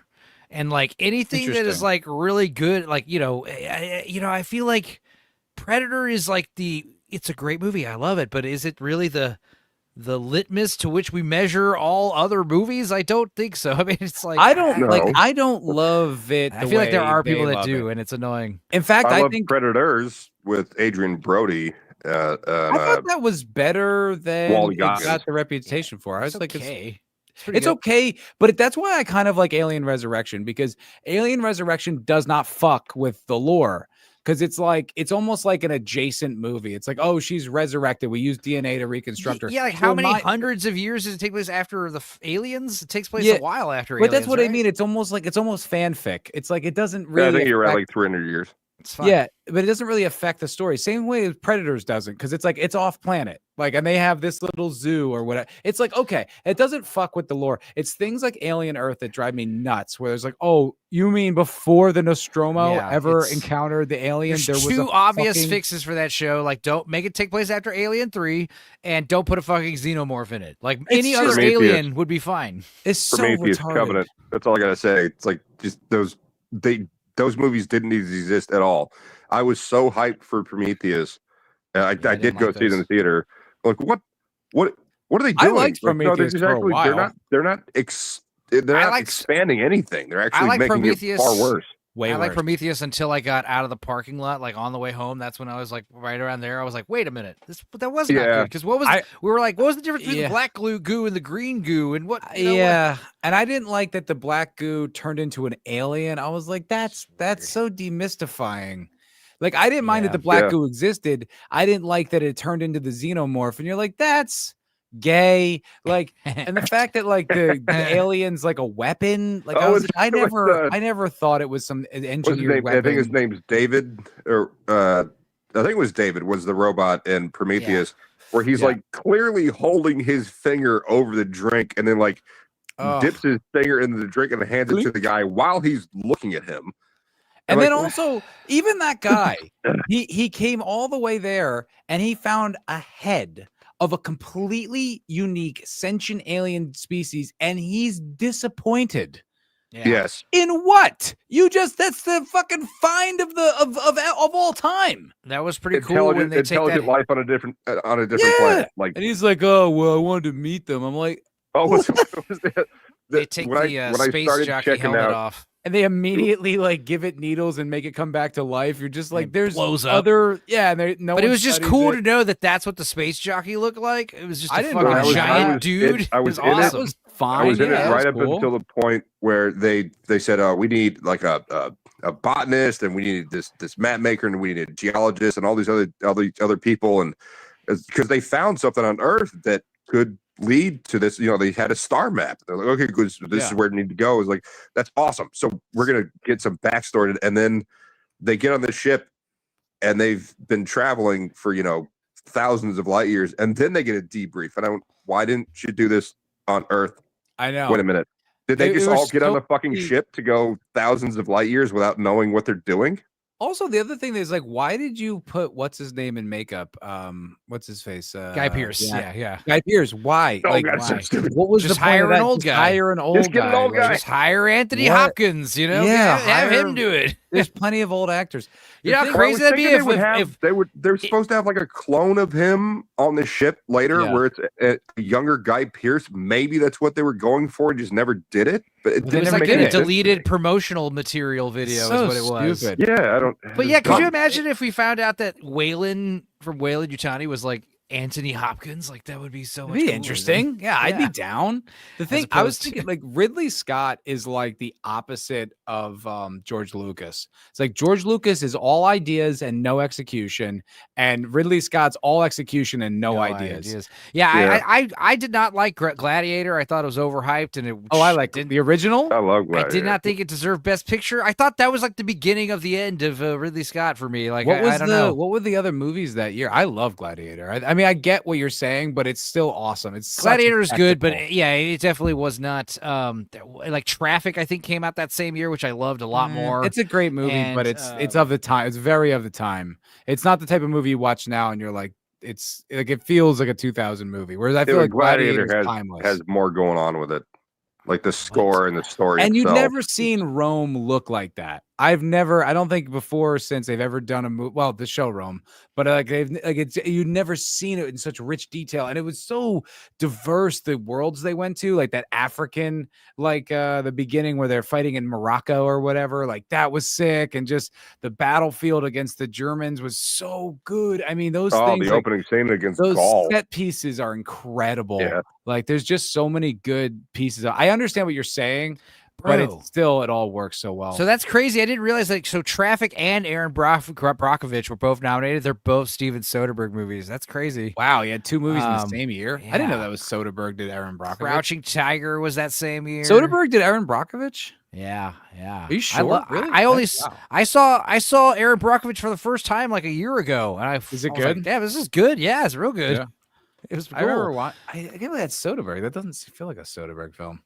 Yeah, I thought Oh, Michael yeah. Clayton was a Soderbergh movie, and it is. I love Michael I Clayton. I love think that's a Michael Clayton. great movie. Gentlemen, awesome. is That's that what where gave he's me the, hope in, he's the assassin. That's what gave me hope in the Andor show. I was like, oh, that guy can make Yeah. a fucking thing. Gentlemen, it's almost 4:00. I'm gonna go brush my teeth and go to bed. Yeah, all right, Boosh. You be All well, right, homie. Enzo, Matt, chat, love you guys. I'll Fuck talk yeah, to you next dude. time. Later, man. Rhymed. Let's see here. Yeah, dude. No, Michael Clayton is a fucking badass movie. I love Tom Wilkinson so much. He's one of my He's good in favorite that one. actors. He's just great in anything he does. He's one of those guys. Yeah, it's like that girl in Weapons. Jenna, not Jenna Fisher. What's her name? Julia Garner. Garner. Just gifted, man. Anything she does, she I had is. I had an ex that totally, everyone told her she looked like her, and because it was right around I the time dated a girl Ozark was like out. that too. Yeah, she oh, was nuts. shit. She was a fucking metalhead. She fucking was drunk, crazy. but- yeah, same.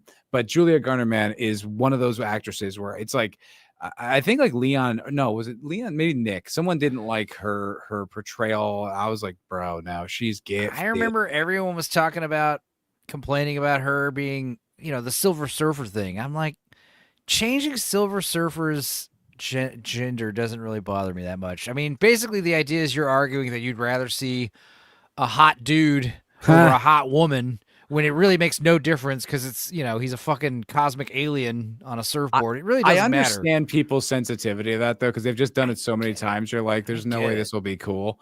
But like I said, Julia Garner, man, there's a scene from Modern Family where one of the gay guys is in a book club and the woman's like, I didn't really like Meryl Streep. I didn't think she was the right choice. And it cuts to him being like, Meryl Streep could play Batman and it would be the right choice. That's how I feel about Julia Garner. I'm like, it doesn't matter the role. She's gonna. I crush hated it. that Wolfman movie she was in though. Boy, I mean, she was Ooh, fine I in don't it. know. I didn't see it. What movie is that? She was in the Wolfman, the newest Wolfman from the Invisible Man guy. It came out this year. It was not good. I didn't even know that existed. It was bad. The Wolfman basically looked like a Appalachian and inbred redneck or something. Really? And it was weird because like the dad turns into the Wolfman and he turns immediately, and it's like a zombie virus where like you're the Wolfman permanently. I don't know. Is it called the Wolfman? Because that's it's just called Wolfman. 2 words. Wolfman. But okay. And it was not good. Yeah. Neither was the 2010 movie, The Wolfman. No. That was awful. And that was the first time I'd ever seen Emily Blunt. I'm like, this actress sucks. But it turns out it was just a movie. I appreciated some of the Rick Baker werewolf effects. I appreciated some of the kills in that movie, but you know what I rewatched recently, and I still think it's the best depiction of werewolves is Underworld. Underworld? Is that what it's called? Yeah. Yeah. My problem with Underworld was it was it was another movie to suffer from the popularity of The Matrix. Where The Matrix. I mean, they're everyone's- ripping off The Matrix shamelessly. I want to see werewolves and vampires fighting. I don't The expect them shooting music, at each other with guns in slow motion. the leather. I mean, it's Trench they coats. like it's terrible, but it's still one of these movies I really love because it expands on the lore. It takes the concept. So I really like that Will Smith movie about the fucking elves and the orcs and the whatever. Oh, yeah. Bright. You know what I'm talking about? Bright. That was fun.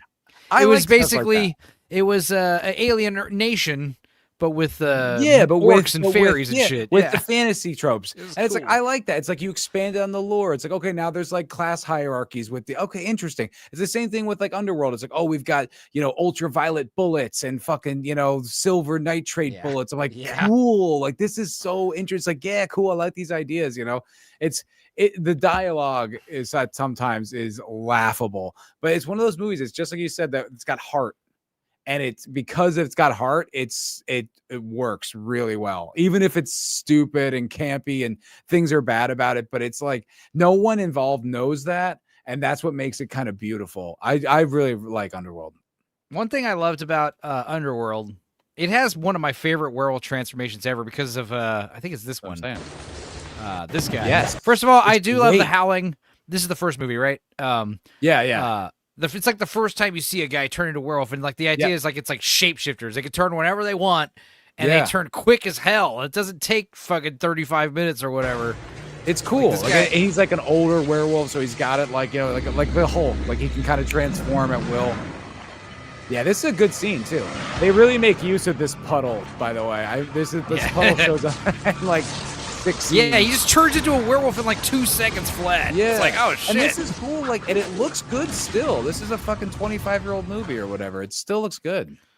I think my favorite werewolf movie is American Werewolf in London because I do love it when it's I like don't like that movie. a satanic curse from hell. I like- it's one of there's some movies I want to like, and that's one of them, and I just don't. I don't get it. Oh. I don't understand the tone. It's not. It's I just. think it balances the comedy and the scares pretty nicely. I think first of all, it's a very tragic story. Werewolf movies should always be tragic, and I do like this idea that when the moon is full, you will turn into a demonic dog from hell, and you're going to do this every full moon and kill people. And also, as if that wasn't bad enough, the ghosts of the people you kill are going to haunt you during your waking days. Basically, the idea is a werewolf does not live long. It doesn't take long for the village people to kill the werewolf or the werewolf to take his own life. I like there's things about it I like. I'm not saying I think it's terrible or anything. It's like I just don't. It doesn't connect with me. There's just certain things that just don't. But I like the fact that like kind of rural English pub, like they know, Yeah. like it's kind of ancient, like it's been around. It's something they're Kept it aware a of. secret. It's I cool. hate, That's I hate it cool. when the werewolf is a virus or some nonsense. I don't like when they're a tragic. It's like I like the idea that they're bad now. Like it's like Sinners tried to do that, where there's some weird social commentary about unity or some gay shit. Yeah, It's like yeah. if you're a demon from hell, you're a demon from hell. Like we don't need to That's- try to have nuance with that. It's stupid. That's what's great with werewolves is like, it doesn't matter if it's your children or your wife or your neighbor. Like when you turn into a werewolf, anybody nearby is going to die like Yeah. horribly. So it's You're like bad it's, now. It's a I like nightmare. that. It's like Um, what's the one? Was it Scottish? That's in the woods. Dog soldiers. Yes, that's a There's good another fucking one that movie. There's another one Northern English Bastard talked about recently. Yeah, I joked about I said this once on a stream and it was pretty funny when I said it, and I don't know, it's just like when you think about it, vampires. How does a vampire attack you? Well, you see a vampire outside taking out the garbage, and what do? You run inside, and then the vampire has to knock. Yeah, You gotta let me in. I No. like that. Okay. And then let's say the vampire actually gets a hold of you. What is he going to do? Is he really going to kill you? No, he's probably just going to drink a pint of your blood and then leave. You wake up like a nasty hangover. Be like, what the fuck, dude? That was wild, mate. You don't become a vampire until you drink a vampire's blood. So, I mean, that's the vampire attack. A werewolf attack, you're out taking your trash. You see a werewolf. The werewolf just roars. It's coming right at you. Run inside. What does the werewolf do? Kicks open your fucking Kicks the door down. Yeah. You go hide in your closet. The werewolf walks in. He just smells exactly where you are. Yeah. Beelines right to your Yeah. fucking closet. Rips the door out. Just tears you into pieces. And it doesn't matter if it's your best friend, your brother, your husband. That werewolf's gonna kill you brutally. And So it's terrifying. but it's interesting because it's like, well, the vampires are vampires every night, but the werewolf's only a werewolf once a month. right. You know, it's like the lore about these things are cool. That's why I really respected the way they did that with Underworld. I was like, you took these like well-defined tropes, you kept them the way they were. You didn't try to like, create your new interpretation. You just expanded on it. And it's like, that is clever. That's the type of stuff I want to see in storytelling more. I want to see, take these ideas and build on. That's why The Expanse is my favorite show, because it takes like everything you've ever wanted to see in a science fiction thing, and it takes it and it makes it smart, and it makes it like relevant, and all the plot like makes sense. Everyone behaves logically. It's like there's competing interests, but everyone's smart. There's no like, duh, well, we'll just do this. It's like you have mini guns in space, like taking out nuclear rockets. It's like everything about it is so sick. Some other good werewolf movies I liked were I liked The Howling. I like Howling 1, Howling 6, Howling 3. Those are weird. I think I've never seen these movies. It's where like the colony of werewolves, again, shapeshifters. You can turn whenever you want. It doesn't have to be a curse. You can control it. You can hone it. Oh, you can turn it into 1981. like a gift. Yeah, and there's a lot of titties in it, or there's some titties in it that are very memorable. I think that's what it is. There's like, memorable titties. There's like one pair of pretty memorable titties. It's like a sex scene where they turn into werewolves by the fire and shit. It's cool. Werewolves are tough to do right, because if you get the special effects wrong, the whole it's all movie's special broken. effects. So the werewolves, it's Rob Bottin, who's super impressive, but it's just not as good as American Werewolf in London or some of the other werewolf movies. The werewolves have like ridiculously long ears, and like they turn into werewolves. It's fun. I mean, it's a little dated, the special effects, but Howling 6 was we actually have that one coming out soon on my channel, and it's like vampire versus werewolf, like the first vampire versus werewolf movie I ever thought of before Underworld. Yeah, and it's like some carnival guy who has a freak show, and he's actually a vampire, and there's like a drifter in town who's actually a werewolf, and you deduce the rest. It's not good. It's a silly schlocky movie. But at least they don't shoot at each other with like, garlic bullets or whatever the hell. I still like the Underworld, but I can understand it's not for everyone. But I thought that was a cool concept. It was definitely very 2000s. It is so 2000s. I mean, Scott Speedman looks like Chad Kroger. You know what I mean? It looks like the lead singer of Nickelback is the fucking guy. That guy also is the most impotent, like key to everything character ever. Like he's just a fucking prisoner. He turns into like a blue guy, right? He turns into a blue guy at the end. Well, that's a cool concept, and it's like there's an ancient werevamp. Yeah, and the guy is like been trying to bring this about, and it's like he had to watch his wife get fucking killed, and that was like Victor's kid. Like it's good storytelling, and then like it makes sense, but it's like that character he's not even a character until he becomes the half werewolf, half vampire. He's like a MacGuffin. Like he just moves the story forward. Dude. But still sick. I still think Underworld is sick. Other good werewolf movies. I do love Monster Squad. That was great when he's like trying to get himself arrested. He's like, he goes to the prison. He goes to the police station. He's like, you don't understand. You got to lock me up. Like, sir, we're not going to lock. He pulls the gun out of his fucking holster, starts firing into the ceiling. Fucking lock me up. I'm a werewolf. God damn it. That's what he keeps telling him. He's like, that's awesome. I've never seen that. You know what Monster Squad's great. I saw the other day, and I thought it was bad, but I think it's a classic, is Fright Night. Yeah, Fright Night 1 is fun. Fright Night 2, we watched that. That's coming out this week. Fright Night 2, really? It is not good. That has aged terribly. Really? I thought Fright Night 1 sucked. I was like, it's very 80s. I liked it. I don't mind that, but there's just no tension. Like everything is so well lit. Like every scene is so well lit. So there's no like shadows. There's no like, and it's like all the pieces are there, but the technical acumen is not. Like the music isn't there. Rear Window with a vampire. Yeah. But it's also like there's no mystery as to whether the kid is correct. Like he's right out from the gate, but then he has to convince people he's not.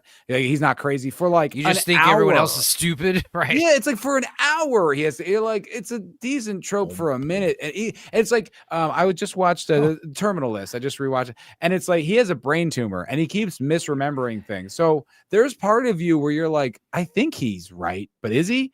Like there's none of that in Fright Night. Like you know he's right, and you would but hate it's just Fright Night 2 then, because it's way worse. He goes to college now, and now Charlie's the one being seduced by a hot girl vampire who turns out to be Charlie Dandridge. What's his name? Jerry Dandridge's sister.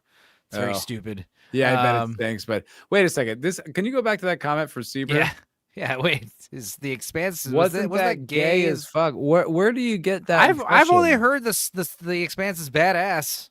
It's from my everybody. favorite show ever made. I will say this: the first 3 seasons, I say this with like years of experience, like of writing things, acting in things, and just being a student of film and television. I think it's 3 of the best seasons of TV ever made. Now It it's plays out war with Mars, right? kind of. It's war like with humans on Martian colonies, but like I heard that the space battles take place in real time, so it's like it takes 2 years for like attacks to happen and shit. No. So there, the science fiction of it is that there's this drive called the Epstein drive that they invented. Whoa. That is super, but it's there's a reason it's not Jeff. But it's like it's this drive that like goes super fast and they can like traverse it. Like they still respect the times it takes to get around the solar system, but it's not as long as It's normal. way more advanced than anything we've ever come up with. It's like there was a fun movie called Stranded with Vincent Gallo, and it's came out at the same time as Red Planet and Ghost. What's it? So Mission few to Mars. people ever say there's a fun movie with Vincent Gallo in the same sentence. I love Buffalo 66, You but just like look, she gave a mean blowjob. I mean, no disrespect. That's that Brown Bunny's not good, but Buffalo 66 is great. Truth or Consequences, New Mexico. He's in that one. That's fun. But he's in another movie called Stranded, where a bunch of Martian astronauts, their ship crashes and they're stranded on Mars. And it just really paints a picture of how hopeless it is. It's like Vincent Gallo's like, you don't understand. Like it'll be 2 years before they can even launch a mission to come get us. Like we're fucked. It's not quite that distant. It's like it takes like a few days to get to Mars. It's not like they still respect that, but it's not like they have to wait 2 years to launch. Oh no, I understand because that's how it is now. But I'm saying in the universe of the Expanse, in it's Expanse, like, yeah. Okay, but it's like so. Basically, the concept is it's 200 years in the future, and we've colonized the solar system. So Mars is now kind of its independent nation, and it's like they're super technologically advanced, and their entire culture is dedicated towards terraforming Mars. And they're almost, it's sort of, I don't want to say communistic. It's almost more fascist, where they all have like their respect for the country and like this, that, and the other. And then there's this. Like these scattered colonies out in the and like they call it the OPA, the Outer Planets Alliance. It's basically like a series of space stations, planetoids, like asteroids that have like mining colonies on it. And they're these sort of scattered, disparate people that grew up in low G, and they have these like really long bodies and kind of lots of health issues. And they are like they feel very taken advantage of by the people they call the inners, which are Earth and Mars. And so they're kind of like a united government into themselves, but neither Earth nor Mars like respects them. So they kind of behave like terrorists. And there's like different factions in the OPA. So some are more violent, some are more like diplomatic. You're wearing an Expanse shirt right now. Yes, I am. This is the MCRN, the Martian Congressional Republic Navy. Well, I need to check it out, man, because I have dude, you're like the 100th person to tell me, oh, bro, you'd love Expanse, bro. I think you would love it. What I would say about the Expanse, and this I say this to anyone I recommend it to, it's adapted from novels, and it's so well adapted that in fact the first like I'd say 4 episodes sort of serve as prologue, like the way you would in a novel. Yeah, usually with shows like this, it doesn't get into gear until the second season, usually with the real good shows. Well, you know? I just remember when I watched it, I watched an episode-ish, and I'm like, this isn't for me.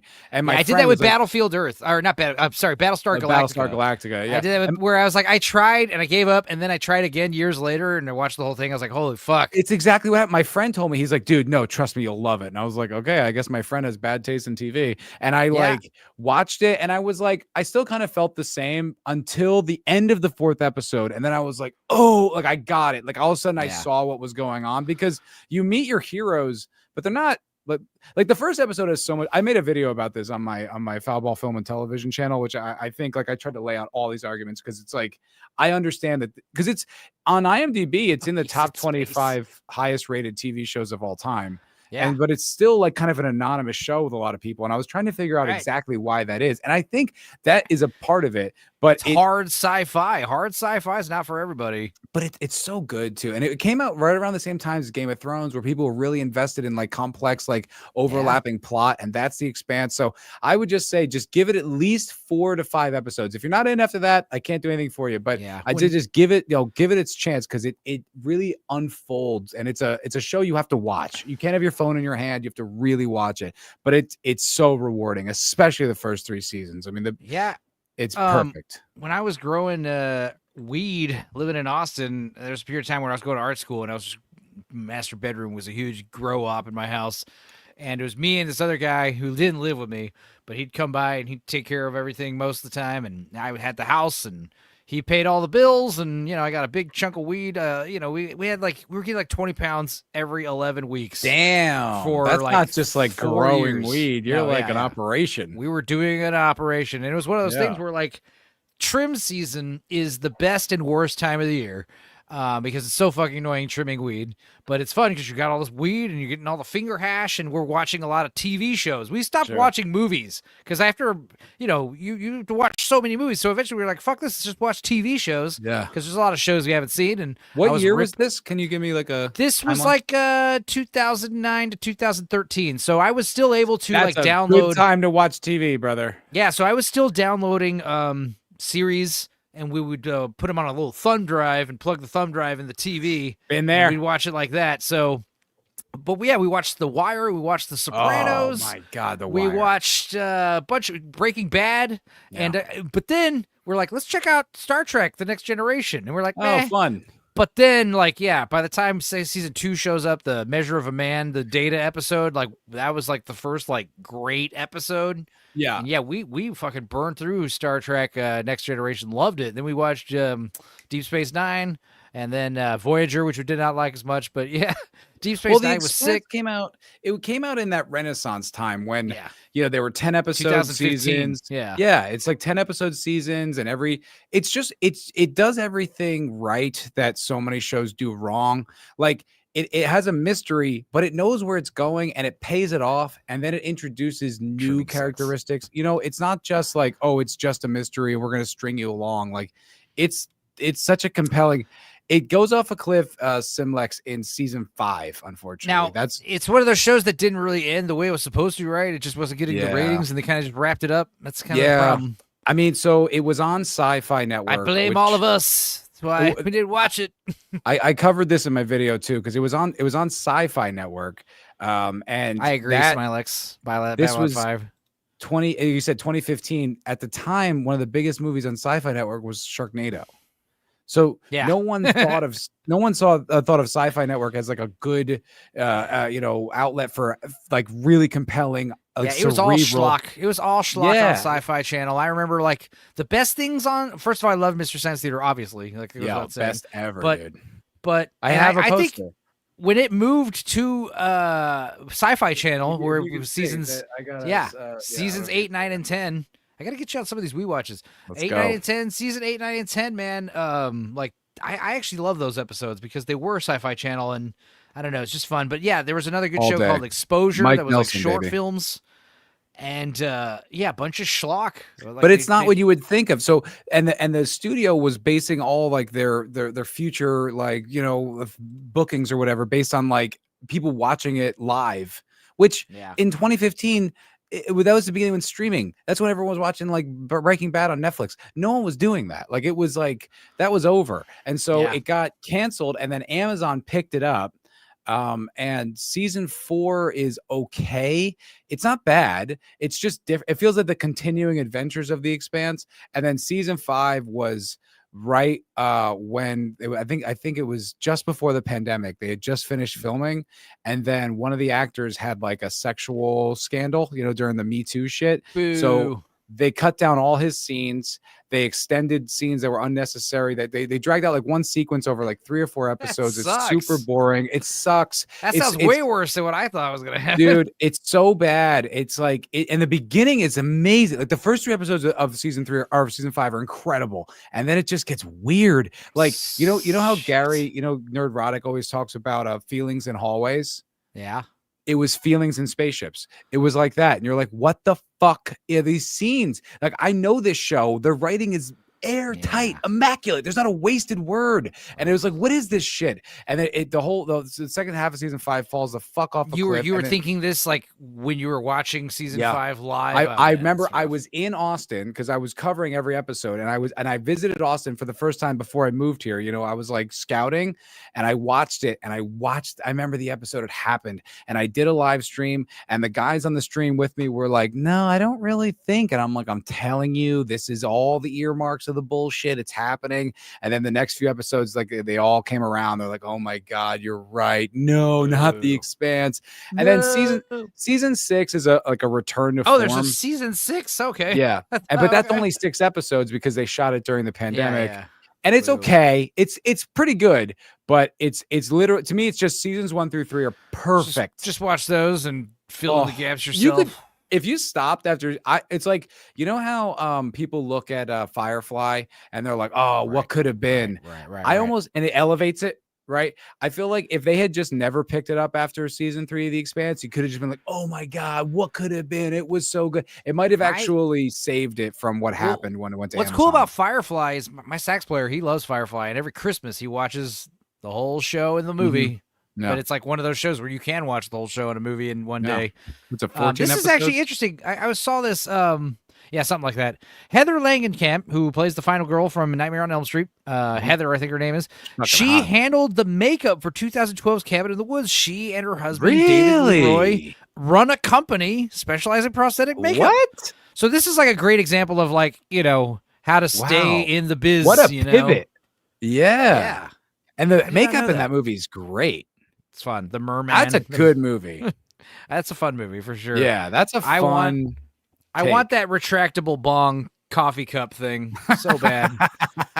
That's what Are you a big stoner? I've been smoking weed copiously this whole like night. Like, oh yeah. Oh, that's what you. I keep thinking you're hitting a cigarette. I'm such it is a little. Yeah. No, it is. Yeah. I mean, I purposely. Looks like I purposely do the one hitter because what's that called? Yeah, like people don't like it when you just bust out a fucking bong on live streams. Yeah, on live streams. Yeah, I'm not I used to smoke so much weed when I was a kid, and then I smoked so much that I just became paranoid, like intensely paranoid when I smoke. And now I can smoke a little, but that's always teetering there. Like I was at a comedy club about a month or two ago, and there's this guy Sean Gardini who's like the producer of Matt and Shane's podcast, like Shane Gillis's podcast. We're kind of friendly. He's a really nice guy, and he handed me a joint, and I took one hit. I was like, oh, thank. And as I was talking with some other guy, some other comic, and I was saying about how I get kind of paranoid, so I can't have that much. So I gave it back to Sean, and then like 5 minutes later, I was like, oh shit, it hit me. Yeah. I was like, I got to get the fuck out of here. Crossfaded. It's that paranoia, man. I become so aware of myself. I become aware of everyone else. I'm like, what are they thinking about me? All those like thoughts, and I just can't enjoy myself. Yeah, the weed nowadays is really potent. That's why I use the little one hitter. Just like smoking a fucking joint is like a waste of weed, and you feel like you're going insane. Yeah. When I was in LA, when I knew I could get indica, when I knew it was not sativa, when I could get an indica, then I could enjoy it a little bit more.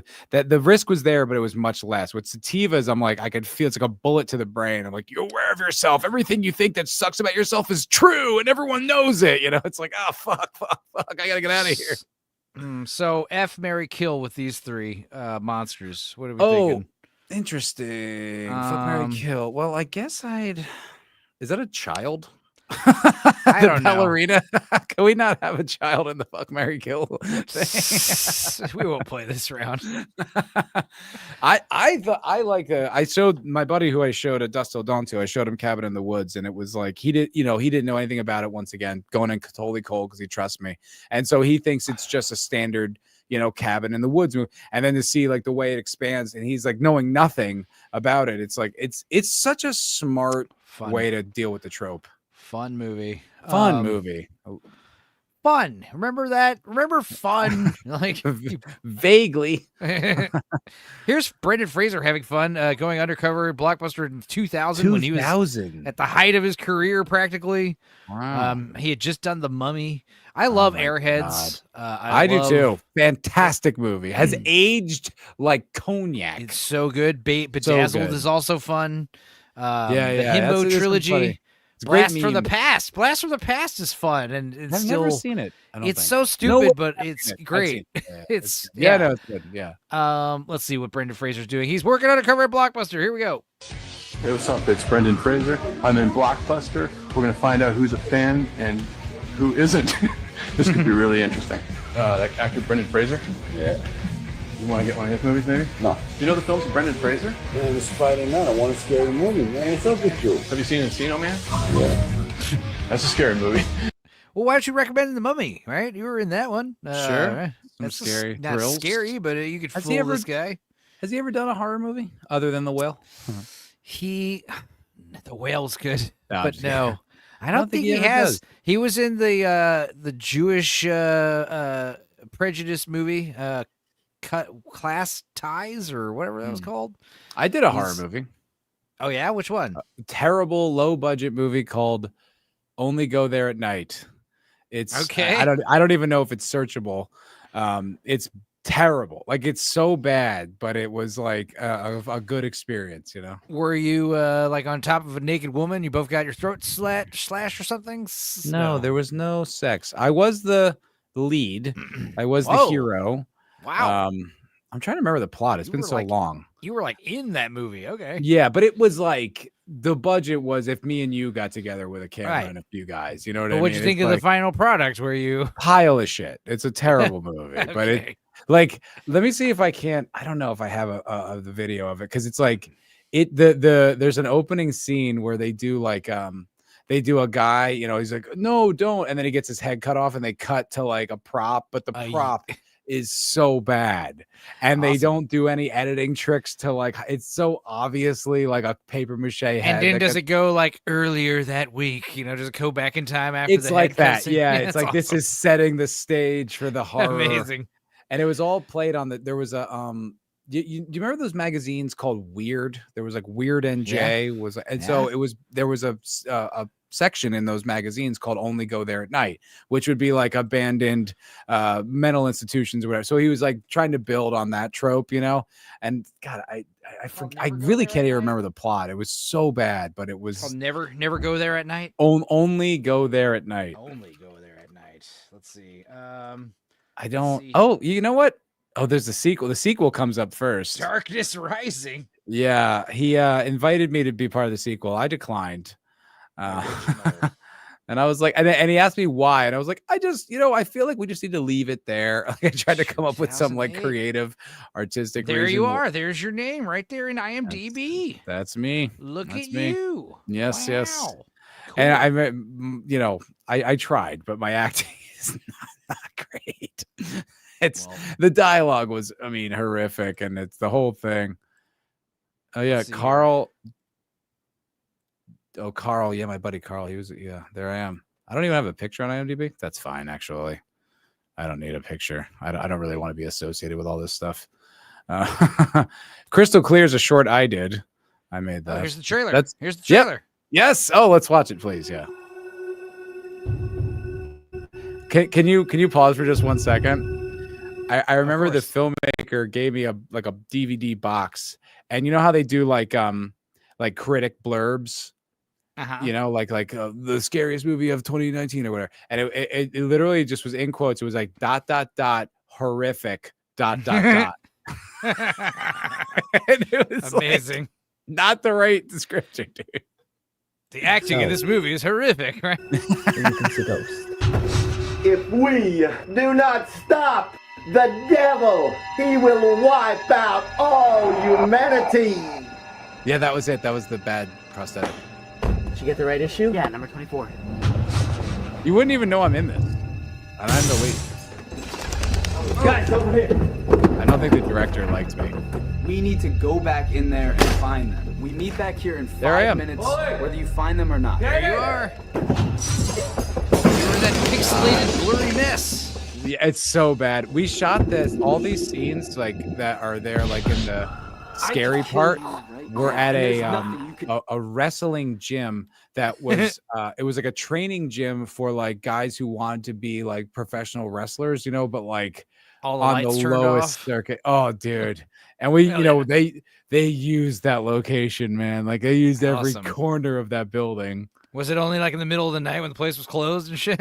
Yeah, we Hell yeah. shot at night and longest days, the most stupid shooting schedule. It's so funny. I'm like literally in the movie. I'm on camera more than anyone. There I am. Is that you? But, There you are. Yeah, but they barely show me in this trailer because the director didn't like me anymore.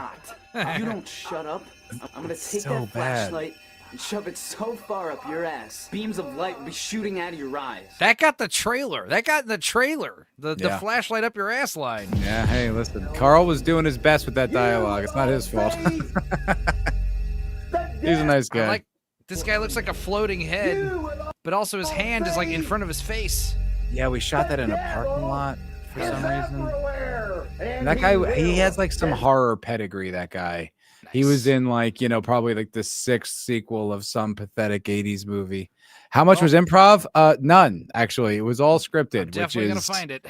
even crazier. Yeah, if I can get you a copy, I will. I'm not like I'm not hiding from it. Like I'll all find my it. bad acting stuff, I've made it very public because at this point I think it's funny. Oh, monkey bone. Miss Sparkles. All right, let's see some more Brendan Fraser pranking people or trying to see if he gets anyone to A, rent one of his movies, or B, recognize him. Thank you, by the way, Creator. Says okay. my acting wasn't half It bad. looks good. Yeah, I mean, I- honestly, I can't be I as bad as pretend- Quicksilver Highway. All right, I watched that the other day. It was Ooh, I don't fucking know. awful. I don't know. Is that special on Brendan Fraser films? Just, you sure? Yeah. I'm not a big Brendan Fraser fan. Dude, they're going to fire me if I don't rent 3 Brendan Fraser films in the next 20 minutes. You know how I know it's Brendan Fraser? Because he's pronouncing his name correctly. Fraser. Everyone I said didn't Brendan know- Fraser, like the I show. didn't know that's I didn't know that's how you pronounce it. I No, didn't know that. everyone pronounces it Fraser to the point Yeah. where he like I think he said something on the Daily Show like it's pronounced Fraser, not Frasier. There Please. was that's John Lithgow. You're actually supposed to pronounce it John Lithgow. Lithgow, okay. Yes. He was in a really good movie this year called The Rule of Penny something or other. He's like in a retirement home holding Jeffrey Rush like hostage with his little doll puppet. It was freaky. He was amazing in that movie, and no one's talking about it. That one and The Surfer were 2 really good movies from this year that I think saw are getting. Jeffrey Rush in a play at BAM. It's called like The Madness of Somebody or something.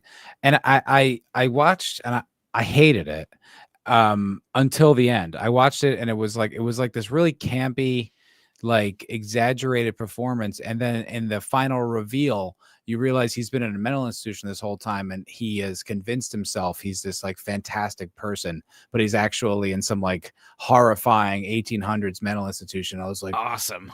whoa, like it was such it made all the shittiness of the play super justified. I was like, That's that great. was remarkable. See, I felt that way about The Father with Anthony Hopkins. That was really I never good. saw that.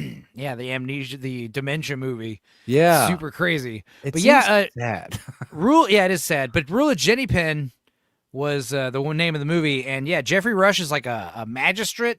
It takes place in New Zealand. So it's all everyone's New Zealand, and Yeah. he has like a stroke, I think. And he's in a home now. And he's like talking about how, when I get out of here. And John Lithgow is like this big fucking crazy guy with like a ghost eye. And he's got this little doll, like a puppet. And he uses it to like torment all the guests. And he's like, harassing this guy, telling him like, you think you're getting out of here? You're never getting out of here. Did You're you stuck happen here. to see the Pete Davidson horror movie? No, I didn't. I heard about it. Yeah, I only know of it because I watched the Red Letter Media video about it, but it was it sounded awful. It sounded really spectacularly terrible. I like Pete Davidson because he was really cool to me. When I bartended some party, it's so fun. It was Machine Gun Kelly's birthday party. Cool. And they're friends, I guess. Pete I was imagine really he's got cool. a huge dick and gets good heroin. This was before I think he was with Megan Fox, and I didn't have a high opinion of Machine Gun Kelly. And then I bartended his party, and he started off the party by like showing everyone and putting $100 in the tip jar. And I think me and the other bartender made like almost $1,000 each that night. Everybody was so cool, and he was so nice, and Pete was so nice. So I have Pete, nothing. yeah. I have nothing but good things to say. Oh, you mean Pete? Oh yeah, Pete does have apparently quite the impressive A hammer. huge cock and probably gets good drugs. Yeah. Yeah. I almost went on a date with Macklemore, says Miss Sparkles. I Oh, believe it. you guys could have talked about Palestine and trans rights. And thrift shopping. Yeah, that guy's such Sorry. I hate Macklemore. I really can't stand Brendan Fraser. I can't stand Brendan Fraser. Quick and interesting, the DVD of George of the Jungle. Actually, I didn't see the mummy, but That's I've funny. told it's her. Oh, Sure, why not? That's very funny. she's like, I guess. Undercover at You got one person to rip That's funny. Blockbuster right there. Thank you for being a good sport, dressing up and doing that. It was very humbling, as you could see. You know, it is pretty obvious that he did go bald and spend expensive time. I think he did do a lot of work to get this, to maintain this. I'm not saying he was bald. You know, in the year most obvious 2000. one. The most obvious example of that is Billy Zane. Billy Zane's great because I know, but we know his he's bald in hairline. real life. We know he's bald in real life, but when he's in Titanic, like he's clearly wearing like a headpiece. Oh yeah, 'cause- and in but- Twin Peaks, it's like Yeah, right. It's so obvious. Yeah, You're yeah, like, yeah. oh my You're saying back in the God. early '90s he was going bald. Yeah, I mean, Oh, it's brutal. It's like I've it's the s- most sharp widow's peak you've ever seen. You're like, no one's hairline looks like that. I think I said 1,000 times that motherfucker should have played Lex Luthor. That would have been perfect casting. Fucking the Zane train. Yeah, all right. I could see that. What was he not the Shadow? What was he? He was He was Phantom. The Phantom. Phantom. The Phantom. Yeah. I don't think that movie's very good, but I at the time loved it. No, we did a wee watch for that one, and it's too dark, the overlay I did for it, but I didn't care because the movie's stupid. But Yeah. dude, Catherine Zeta-Jones and Christy Swanson together, like good girl, bad girl, like holy fuck, that is like some sexual, like Damn, those two girls are in that dynamo movie. Yeah, they're both at their peak hotness too. Like Ooh. holy shit! And Catherine Zeta-Jones is like this bad guy who's like taking the plane hostage, and she's Wow. god damn, dude. I was too young to remember all that. Dude, there's so Like- many hot women in that movie to the point where the Phantom even says something. Like, what is this, a plane full of only hot women? Like, beautiful women are only on this plane? Like, good God. There's so many Bettys in these movies. And then Harvey Weinstein went down, and now just ugly actresses everywhere. And even if they're hot, it's like They're you they're don't girl you next don't, door kind of hotness. well even but they're not sexual. Like it's Well, that too. Yeah. That's why people like Sydney Sweeney so much because she is like comfortable with her hot Low sexuality. maintenance, high femininity. Yeah, she's like- just and comfortable being a woman. She's also like she lets you look. You're allowed to Yeah, look. she You're knows what allowed to she look is. at her big titties. You go for it.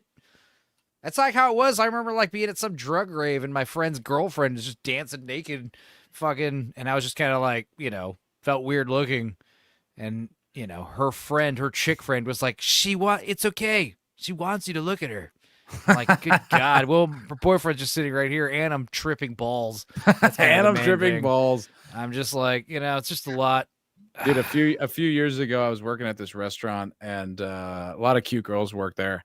And I would go out with everybody every once in a while, but I was like, this was like I was probably like 37. I'm like, so I'm kind of like I can't really hang out with you guys all that much. And the one night I chose not to go out. The guys told me like, "Oh, dude, you missed it. We went back to this guy's house, and all the hostesses were taking their clothes off and making out." I was like, "What the fuck? I missed that night? God Yeah. damn it!" They start to realize it's because you weren't there. They Yeah, realize, like, you were maybe kinda like, oh, harsh the in old vibe. man hasn't shown up. That old pervy Matt. That God. creep no one likes. Oh yeah, I know. It was like, fuck, man. All right, here's the world's most boring video. It's only a minute long. Oh no, we already watched that. It was a fucking AI Sasquatch video in the Conjuring house. How much you want to bet this is going to be more entertaining than that Sasquatch video? I guarantee it. It couldn't be less entertaining. The following scene is a simulation, but it might have happened. Some of the behaviors of the manager are effective. This is some interesting wall art here. Interesting wall here. Just a lot of interesting things already. Some are not so effective. In each case, the participants demonstrate one way that the situation could be handled. Say thanks for coming in today. I called you together because I want to have you do something that would really help me a lot, and I think it would be of some real benefit to you individually and collectively over time. And Oh yeah, I have tuned out already. Like to come My over. brain was thinking about other Go things. down and play racquetball. I want to take this and like add some like sick fucking like break beats to it, you know? There are some Well, people that are so boring. It's like the second they start speaking, your brain just unfocuses. 45 seconds of talking and we've already both I zoned wasn't out. even. I was thinking about something completely different. Yeah. Am I busting up some good we got a good lot of things? good Well, we got some. Say that salesman really had a fine product.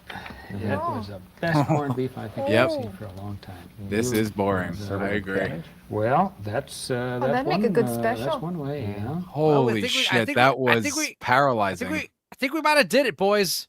That was good. That was no, brutal. Well, that reminded me of this. That reminded me of this Mr. Show sketch. You ever watch Mr. Show, right, Bob and David? I actually never did.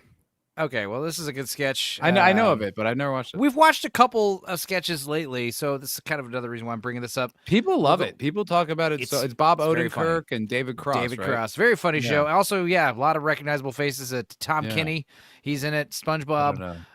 The guy who does the voice of Jimmy Pesto, we talked about him. He actually got arrested for being at the January 6th protest. Nice. And base. fired, disgraced from Bob's Burgers. Well, he was right. He was. Who else was on the show? Tom Kinney's wife, Jill. Jill, what's her name? I don't know. P.F. Michelini. Tompkins. Bunch of people's on the show. Sarah Silverman, I think, was on a few episodes. It's one of Sarah those shows. Silverman used to be funny, man. Yeah. All right. Sarah Silverman's show was funny. The cool thing about Mr. Show with Bob and David is every sketch leads into another sketch. So every sketch begins and ends bizarrely out of context. I like that. Yeah, that's cool. That's clever. The moon just exploded. Hey, they did it, sir. What? They blew up the moon. Is that an idea? No.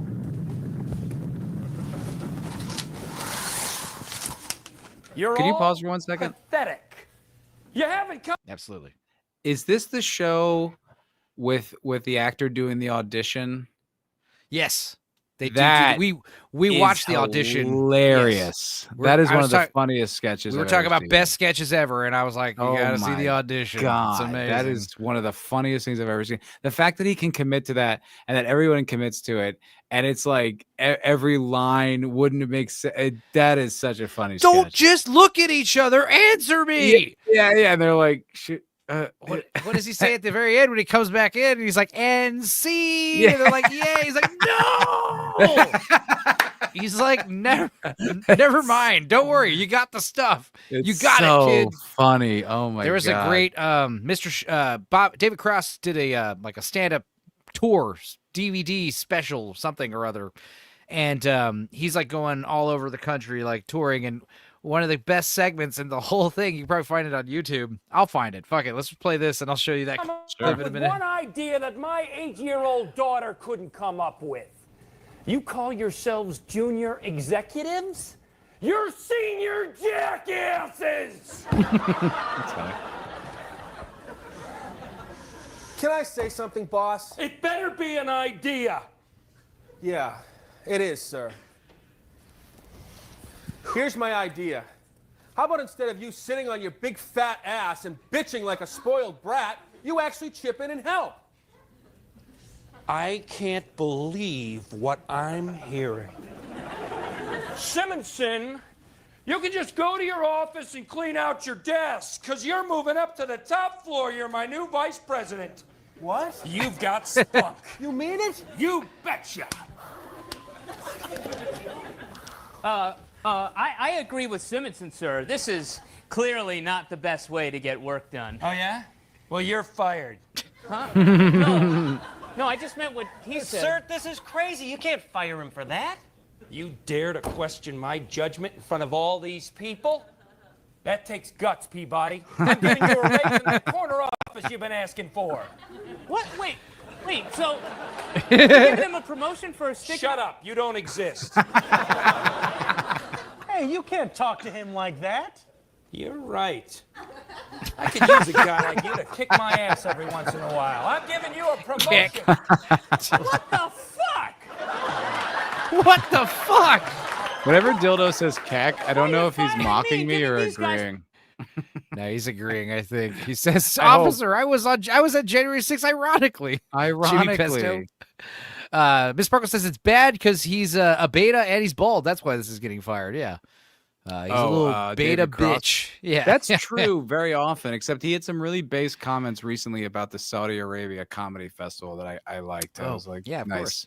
Yeah, him and Mark Maron, two people that recently I've just been like, oh, okay, you guys are gay. Like, I don't ever want to hear what you have to say.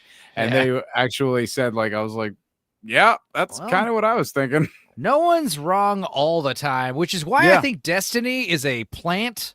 Like, he's like, what do they call those wrestlers? How can you who be are like, this wrong? So yeah, he's like a times? heel, paid for by he is. Republicans to make leftists look insane. Controlled opposition. Yeah, I'm for it. He's doing wonders.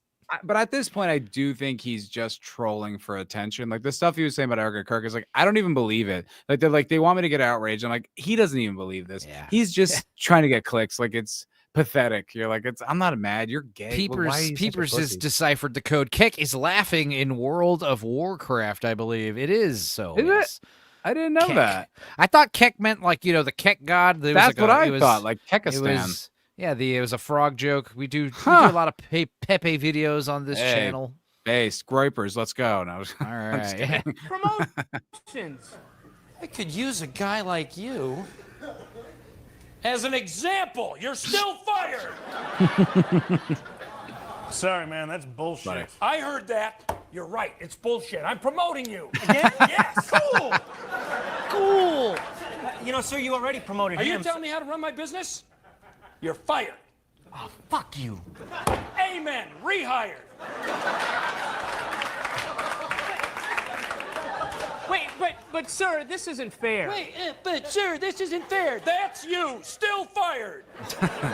Well, I'm glad I'm fired because this company is run by a lunatic.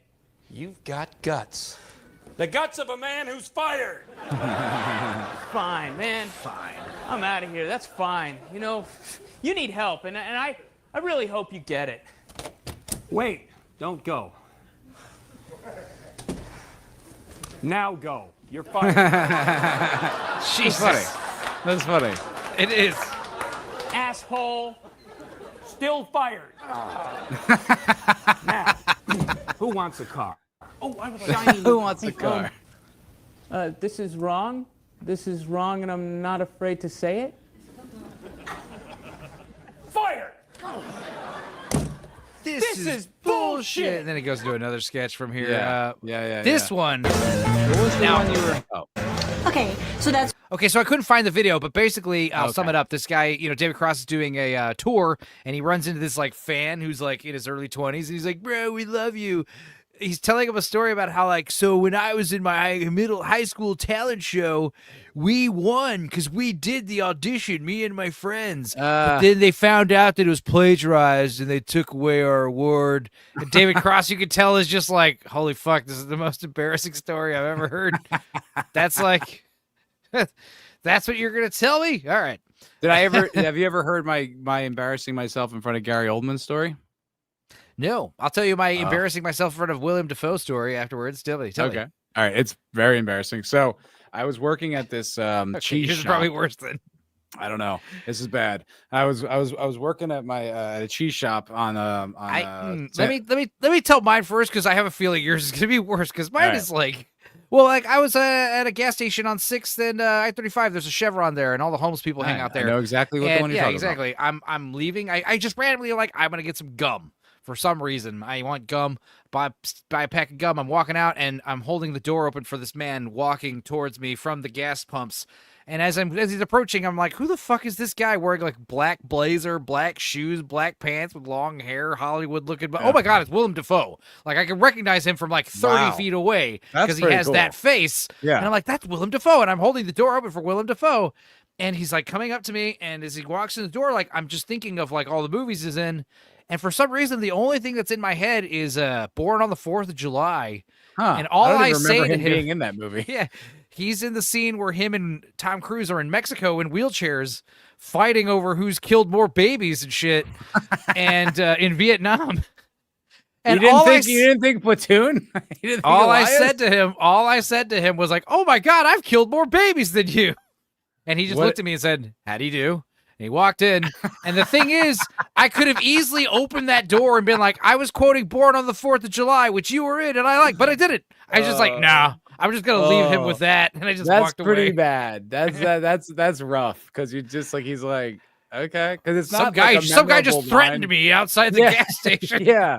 It's also like, it's the middle of the night in Austin where you said all the bums hang out. It's like, he's like, okay. Like, it's not, I can't even imagine here. I don't even remember being in that movie. I can't imagine he's just like, oh yeah, that definitive line from that. Yeah, it's probably something like 3 weeks from now. He'd be like, was he referencing that movie that I was in? I almost like 8 years it would take. For, you know what I mean? It's like, that's such an obscure Hopefully I'll get to meet Willem Dafoe again and see if he remembers that encounter. No, he won't. And you're just going to embarrass yourself again. Told you he was going to kill more babies than you in Austin. He'll be like, what? Dude, I was at a Skankfest, the comedy festival last year, and my friend embarrassed me so much in front of Bert Kreischer. And like, it was like this thing. And it was like, he insulted his vodka as he was giving us a free shot that I initiated. It was like this whole, I'm like, what are you doing? And it was my buddy, Mike. And he goes like, oh, next year I'll meet. I'm like, he's not going to remember. And then you're just going to embarrass yourself again. And if he does remember, you're going to bring up an embarrassing memory. Don't say it. Just move on with your life. Okay. So here's my story. So I started working at this cheese shop on like Santa Monica and Laurel Canyon, where like all these celebrities would come in. But I just started working there. I was like 3 days in, and in walks fucking Gary Oldman. And I'm an actor, right? I'm like, that's like the greatest living actor. Holy shit. So I'm trying to be cool. And, he's there with his family, and, they order everything. And then an order comes up that I have to run. And I look at the table and I'm like, oh my God, that's Gary Oldman's table. I'm like, okay, like, you got to do this. Like, just whatever. Don't make a big deal of it. So I'm walking over and I'm like, it's just, what? He's just like another guy. Just treat him like any other guy. Well, sometimes when I would take care of my guests, I would affect a phony British accent. And so I put down the thing and I was like, there you go, sir. And he like looked at me like kind of like, are you making fun of me? Like, yeah, like I was just like, oh, and then I just like, what? And I just turned, and there was like no way to save it. I was just like, oh no. Jesus. Oh, that sucked. And it was like my third day. I was new in LA. Like, I was like, oh my God. Did Gary Oldman ever go get a coffee or a cheese at that place again? He actually did. So one day I was very busy, and someone was like, hey, this guy needs help with a bottle of wine. I was like, all right. And I look, and it was Gary Oldman. I was like, okay. And I was so busy, I didn't even have time to think about it. And so I just like went over and I pulled a bottle of wine that like, I was like, this is actually really excellent. I think, it was for his wife or whatever. And I was like, I think you really like this. I didn't even have time to like, the embarrassment wasn't even there because I was so busy. I just had to like take care of this thing. And it actually turned out that bottle of wine was the same exact bottle that she ordered the last time she was in. So like I nailed it. Yeah, so hopefully if he has any memory of me, it's resolved. He's driving home with his wife. He's like, wasn't that guy English last time I was there? like pretty poorly? Sure he was. Yeah, wasn't that guy poorly English? Oh my God. It's one of those moments where I'm just like, you want to just take back so much, Yeah. The cringe is real. Yep, it was so cringe. Well, there's an old joke my dad used to say. What's the worst thing to hear after giving Willie Nelson a blowjob? I'm not Willie Nelson. All right, let's see. I'll marry your stupid ass. This one's great. It's one Queen sidecar and one Her Majesty's Secret Daiquiri. Yeah, it's great. Hey, man, what the fuck? What the fuck is your problem? Watch where you're going, asshole. Hey, just don't touch me. Come on, Larry, leave it alone. This guy fucking pushed me. Oh, you'll know if I push you. Oh, yeah? You want to step outside? Just ignore him, Tom. I ain't ignoring shit. Come on, let's go. Yeah, run away, chicken shit. Fucking guys. I ain't running. I'll stay in your fucking ass all fucking night. Hey, I'm in it for the long haul. I'll marry your stupid ass. Oh, yeah? Till death do us part, asshole. I fucking do. I, Larry Branson, promise that I will not chicken shit out until you admit that you're a pussy. Or until one of us dies. The ring, please. Yeah! Come on! Come on! Come on! Let's go. Come on! Come on! Fucking guys. Come on! They're both going to the wedding. I love the fucking like 80s Yeah, big the hair hair. girls and like that's great. And that's so New Jersey. Like that's Yeah. I'm still like that. Like I was at the gym the other day. It's like it's part of our fucking upbringing.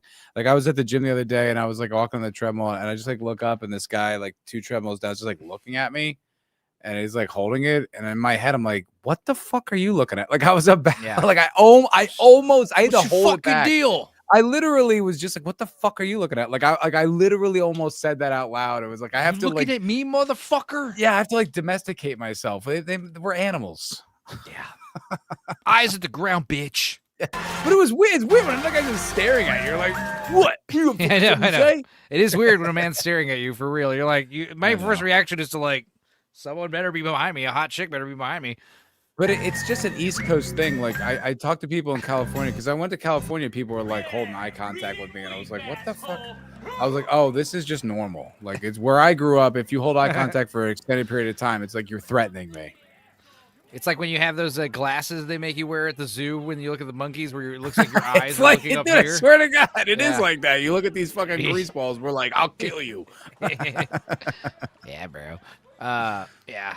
Let's see here. Christmas time.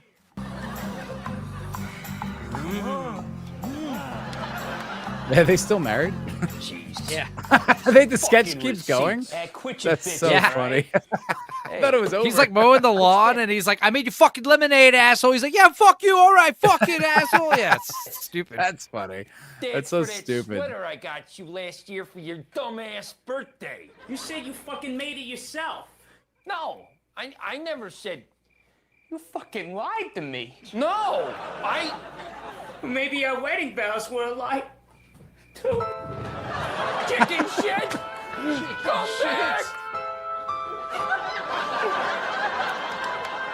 It's so weird. What a weird sketch. Yeah. Dude, there's another one where these two guys are like, all right, it was good hanging out with you. They try to keep saying goodbye and they keep going the same direction and shit. Oh, that's so funny. That is so real too. It's weird. I hate that. I hate when you say goodbye and it's not over. Oh, Dude, the worst is when you run into someone at the store. You're like, oh, hey, how's it going? Blah, blah, blah, blah, blah. Let's catch up. Okay. And then you go to another aisle, and there they are again. And dude, you're at just the like, gym. I was at the gym the other day and I was like, I'm in the sauna. I'm telling this guy, I'm like, all right, take it easy. And then I cold plunge and shower. And then I go to change and like we're both still in the same area at the same my and allotted time of talking to you has yeah. elapsed. Do I and- bring it back up? Do I say goodbye again? Like it's so uncomfortable. It's like Yeah, you gotta- it's like a curb sketch. Yeah, what are you gonna do? Oh, fancy seeing you here again. You fucking No, kill yourself. well, hey, good to see you. Again, I know I said it before, but we're in the same space, sharing the same air again. So I feel like I have to say it. I hate that. Those social awkwardness is one of those things that like that's why I don't like watching it in comedy because it gets in my bones. Like I cringe so hard. I hate that. Ugh. Pretend That's you the don't worst. see me. Ugh. Don't even look at me, motherfucker. We're done talking. But that's even awkward because I know you're thinking it. I'm also thinking. Social awkwardness is like it's Yeah. where I'm English. I think because it's like that's like their nightmare, and I'm with you. Toodles. Yeah. I I said hate goodbye it. to you, sir. I said good day. Creamage ran into his ex at the gym. Running into exes. Talk about social awkwardness. Nightmare. Well, was he cool? Was he cool or was he being a bitch? Did he look super masculine? Like he'd pound you hard again? Did he have a hot new young guy he was with working out with? Yeah, were you That jealous hurt of your his feelings? Filipino boyfriend with a better abs than you? Smilex says 3 English people die from cringe every hour. I believe it. That's why the British office is superior.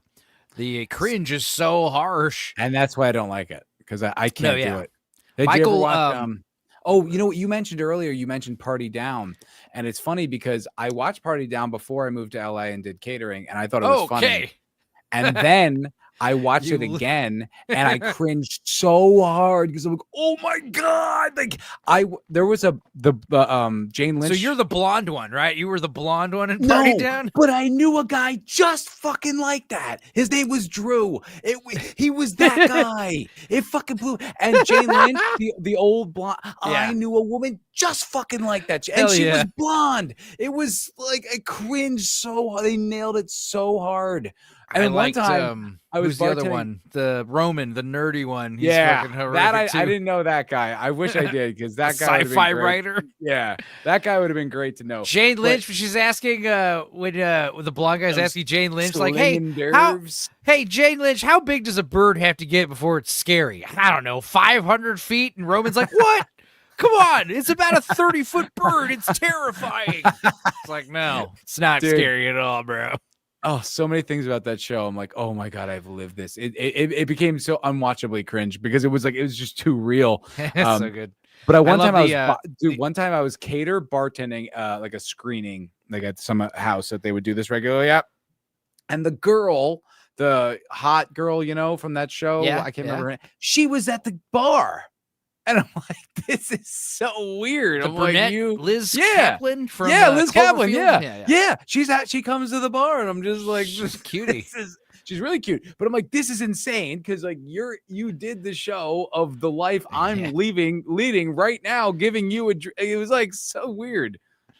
And she didn't acknowledge, she was not cool. Like she shielded her eyes because she knew all those events must be pain for her now because she knows we're all actors and we're all watch that show. Of course, it's just it was really meta. Wow. Well, at least she was aware of the meta-ness. She's like, please, I don't want to have this conversation for the 100,000th time. Yeah, I know. I don't blame her. Yeah, it's like it was anytime dude, I didn't even think of that. Anytime that woman encounters a party caterer.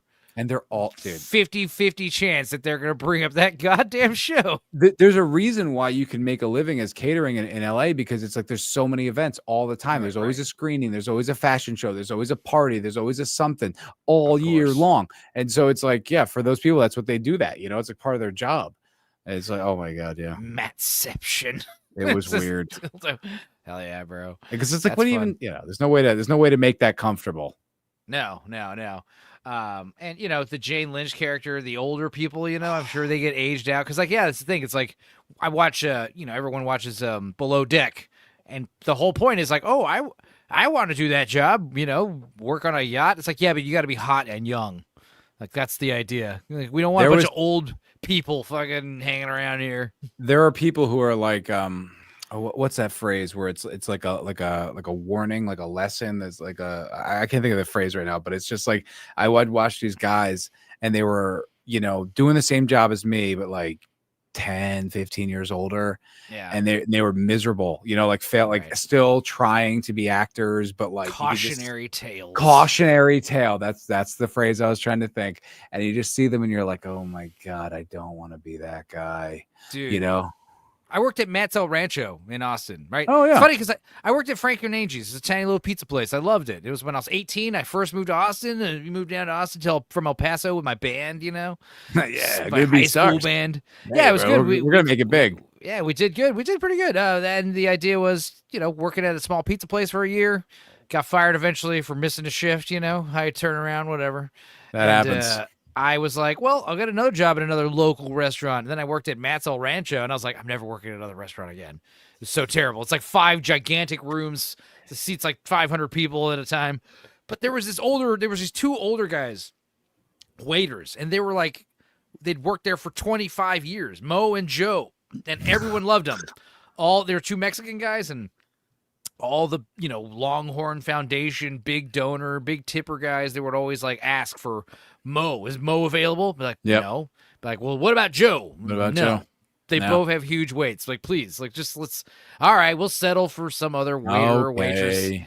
Send over the fucking college girl with big tits. Yeah, exactly. It was a restaurant, and yet Mo and Joe acted like they were fucking like managers practically. Stars. Like they act like celebrities. Like they could just come and go as they please. Like they hardly spoke to any of us. It was weird. Small cities have that too. Like, because Austin's a small city, but it has like you get those like local celebs.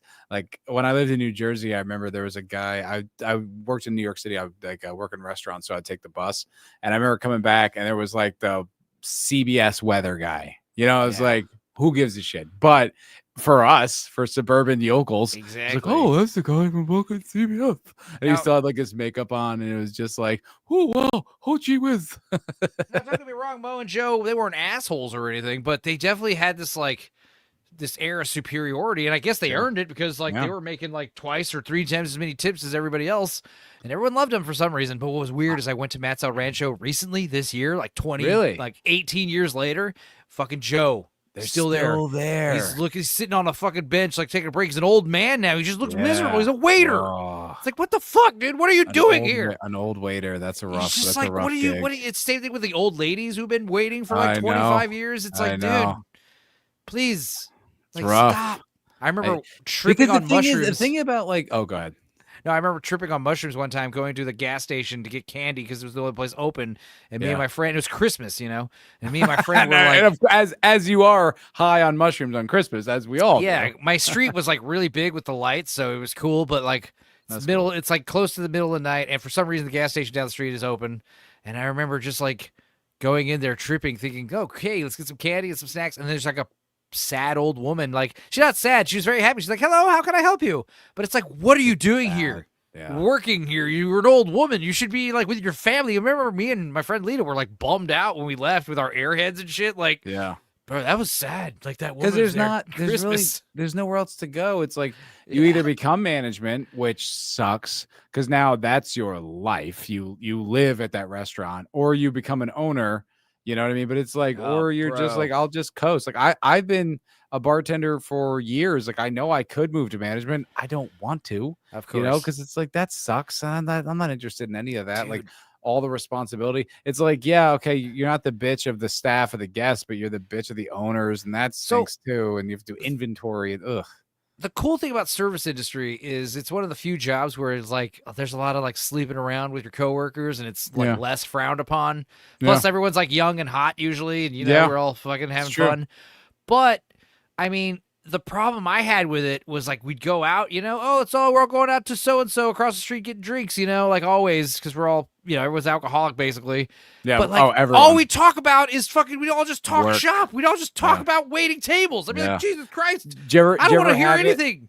Do you ever have it where you're hanging out with a bunch of work friends, and then like a friend of yours that's like not in that crew comes, and it's so awkward?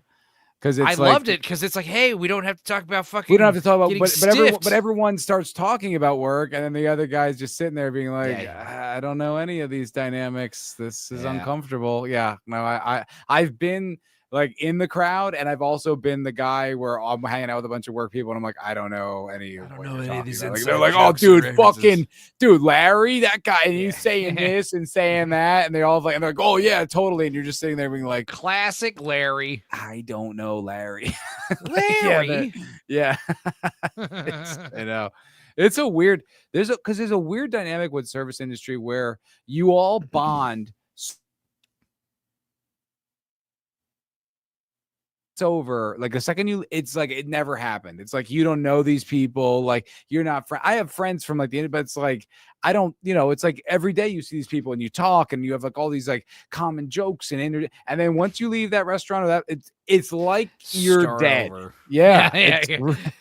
Oh yeah, running into like an old coworker from the old once you leave that establishment, like they don't you're not hanging out with those people anymore.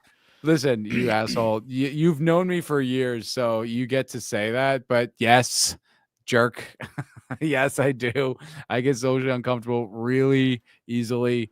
But but that's also like what created like a personality, is that like, because I hate that, I'm able to diffuse these things and, you know, make jokes and deal with it, because it is my nightmare. I hate being uncomfortable. I hate being socially uncomfortable so much. I cringe still all the time about like. See, I'm addicted to cringe, man. We watch a lot of cringe over here. No. Peeper says Creamage is a CEO confirmed, and Creamage says management is a whole lot more responsibility with very small pay rise. Just not worth it. No. Creamage also sent this. He sent, I asked for it, and he did it. Let's see.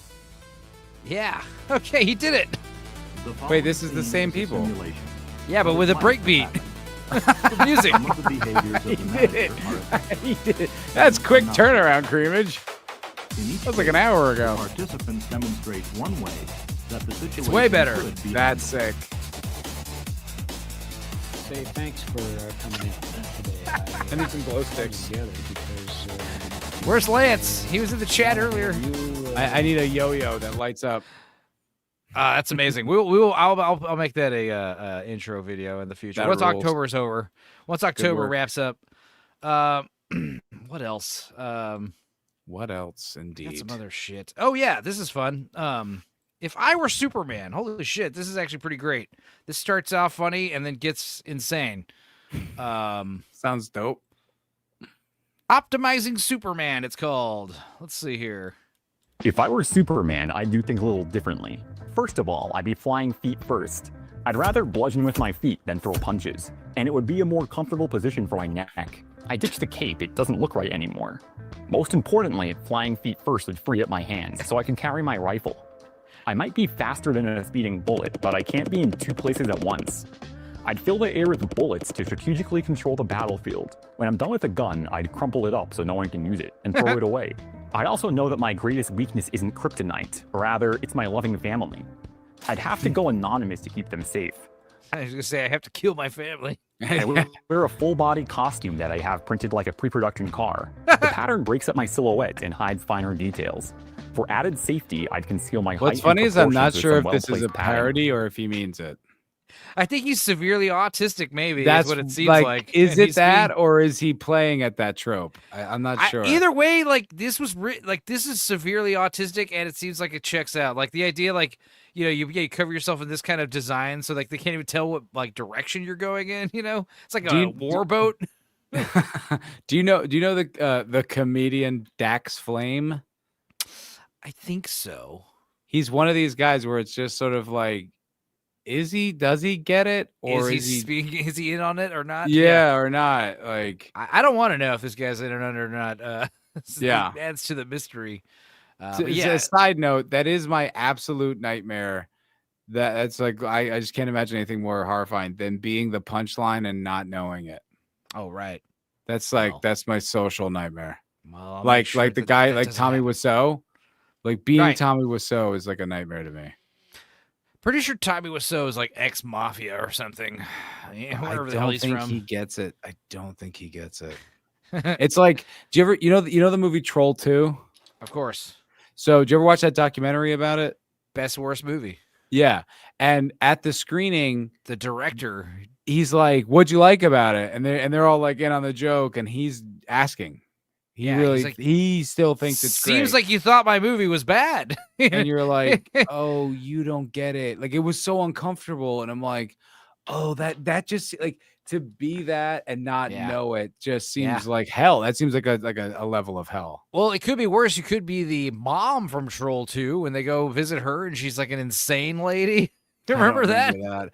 I've known so many crazy actors that I just like you don't even notice it anymore. Like I used to work at a it was like an acting studio, like where they would do lessons and they would also film auditions, and like we would help with that, like do the camera and everything.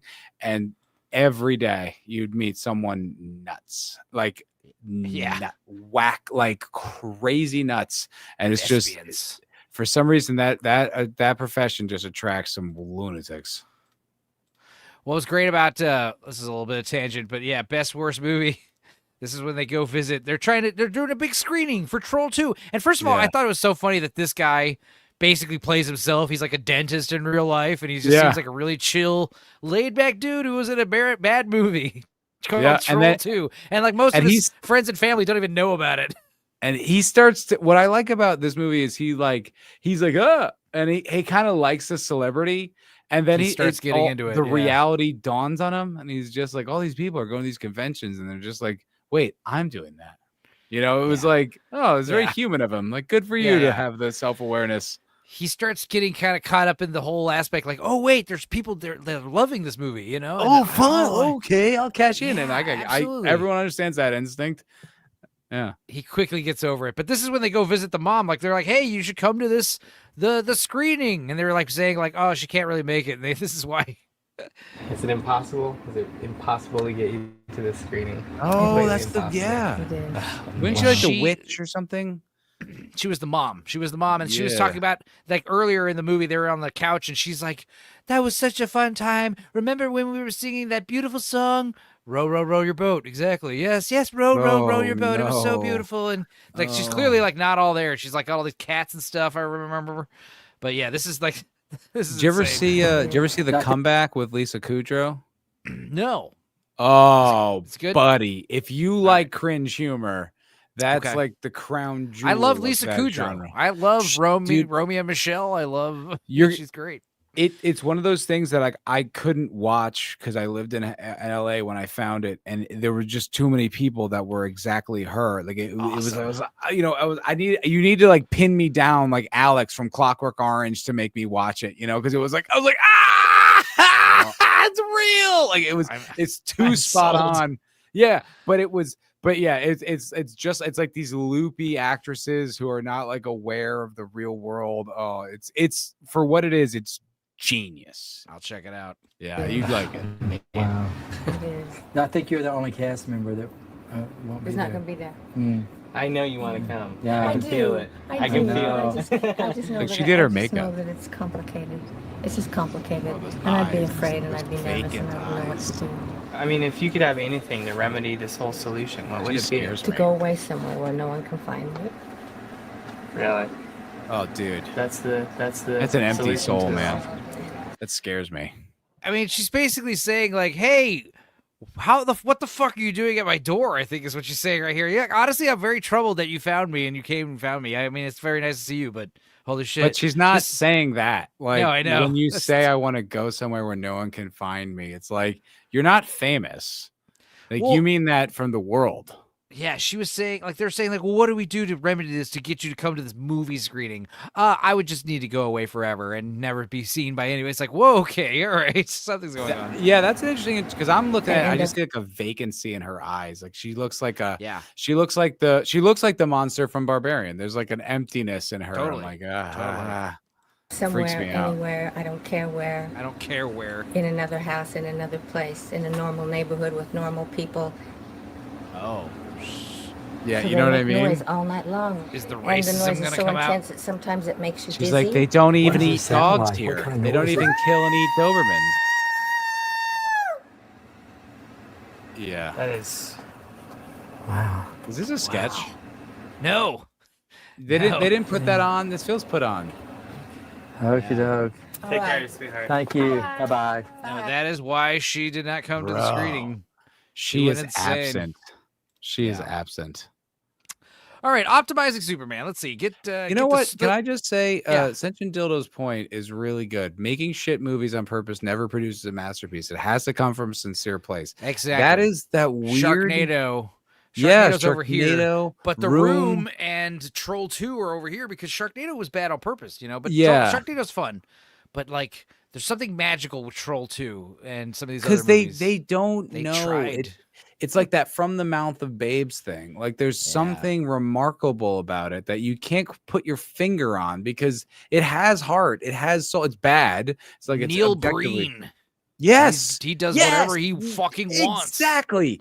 And it's like when you try to make a bad movie like Cocaine Bear, you're like, all right, it's a waste of everyone's time. War of the Worlds is It's still a my meme. film of the year. Yeah, There Neil is Breen, there is there you go. something about that. He's right. It's like I have printed. It is from the mouth of babes. There's something magical about being that bad. Oh, he's rules. Full body costume that I have printed like a pre-production car. The pattern breaks up my silhouette and hides finer details. For added safety, I'd conceal my height and proportions with some well-placed padding. I wouldn't want to talk too much either, but that's mostly because my lungs will be filled with liquid air. You see, in the minutes before a fight, I'd pack air into my lungs, using a technique invented for freediving. Because I'm Superman, I can pack the air so densely it turns into a liquid. I'd be able to unleash a single, devastating coup de grace of cryogenic gas as I expel the air, freezing my target. Wait a minute, that's not The air would expand to necessary. 700 times Like Superman has freezing breath. Yeah, can't you just restrain them, with your super strength? And yeah, you already have freezing breath. He already The way I has saw freezing breath. The way I saw it is like when you breathe on your hand, it's warm. But when you close your lips and breathe, it's cool. So I mean, Superman somehow is able to but he does turn that into ice breath. You've seen him do freeze breath. Yeah, before. he freezes whole lakes and then picks the lake up and carries it. Yeah, And drops it on a forest that's fire. not. You don't need to come up with some fancy technique to be able to do that. You can just do that With because you're volume, Superman. which alone could blow the windows out of a building before I torch it with my heat vision. A liquid oxygen fire is no joke, but if I needed precision, I'd That's use hand funny. tools He's like creating a pliers or bomb. shears. That's Even hilarious. if I can't punch or stomp through a target, I bet I could tunnel clean through them with a pair of shears made from nth metal that I commissioned from Hawk Tua Girl. Imagine the grip strength of a god focused to a razor edge. I'd carry pouches of ball bearings, which I could throw like anti-material buckshot. I'd also carry a bespoke tool called Rescue you Tongs, would, I mean. which would let me lift Rescue vehicles tongs. one-handed. I'd enrich myself by ferrying cargo to low Earth orbit for NASA. We jointly developed the Super Shuttle. This is where we're talking Dude, right here. I think sometimes that's what superhero genres need is like an autist. How does it to work? Examine every dynamic of the character's Yeah. powers, because then he can examine the dynamic of the villain's power and figure out ways to stop him. You know, it's like it seems like the people who write superhero stuff now actually are not enriching themselves on all the online content. They're actually getting dumber and worse and less precise, which absolutely. is so much less interesting because it's like, well, there's all these streams and videos and conversations where people are examining every single dynamic of how do you make this and how do you do, and they're like, we're not listening to that, and it's like, but we are. So please. It's like that one show, Marvel comic about who cleans up these cities after these superhero fights. Yeah, that's funny. It's like I mean, go that's into why, that. like the concept of the Boys. I mean, I think the Boys comic book is great, but it's like that's why that idea is really good. It's like, okay, we're gonna take this to its natural conclusion, which is they'd be tyrants. Myself, You're like, smart. That's a clever take. The show's gay, but the comic's great. So this is where we're talking. How does Superman make money now? This is. I'd enrich genius. myself by ferrying cargo to low Earth orbit for NASA.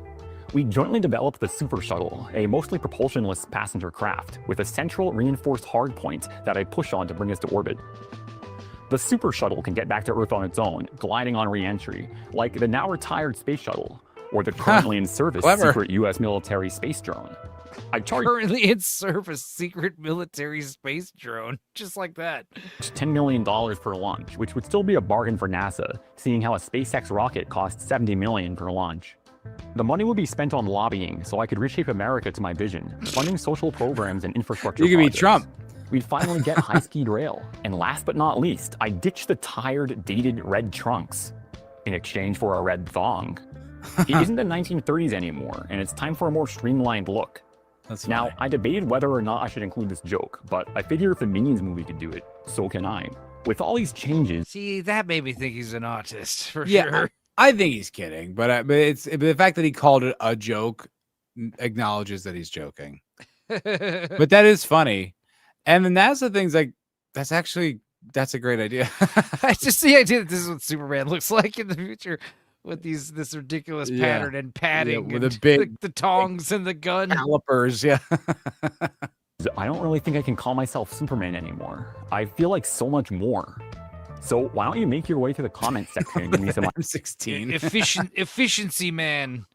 That's what we'd call And also, I will say, though, his logic contradicts himself because he talks about having ball bearings that would act as a supersonic claymore or buckshot, but then he also has an M16. I feel like he could throw the buckshot faster than the M16 could do it.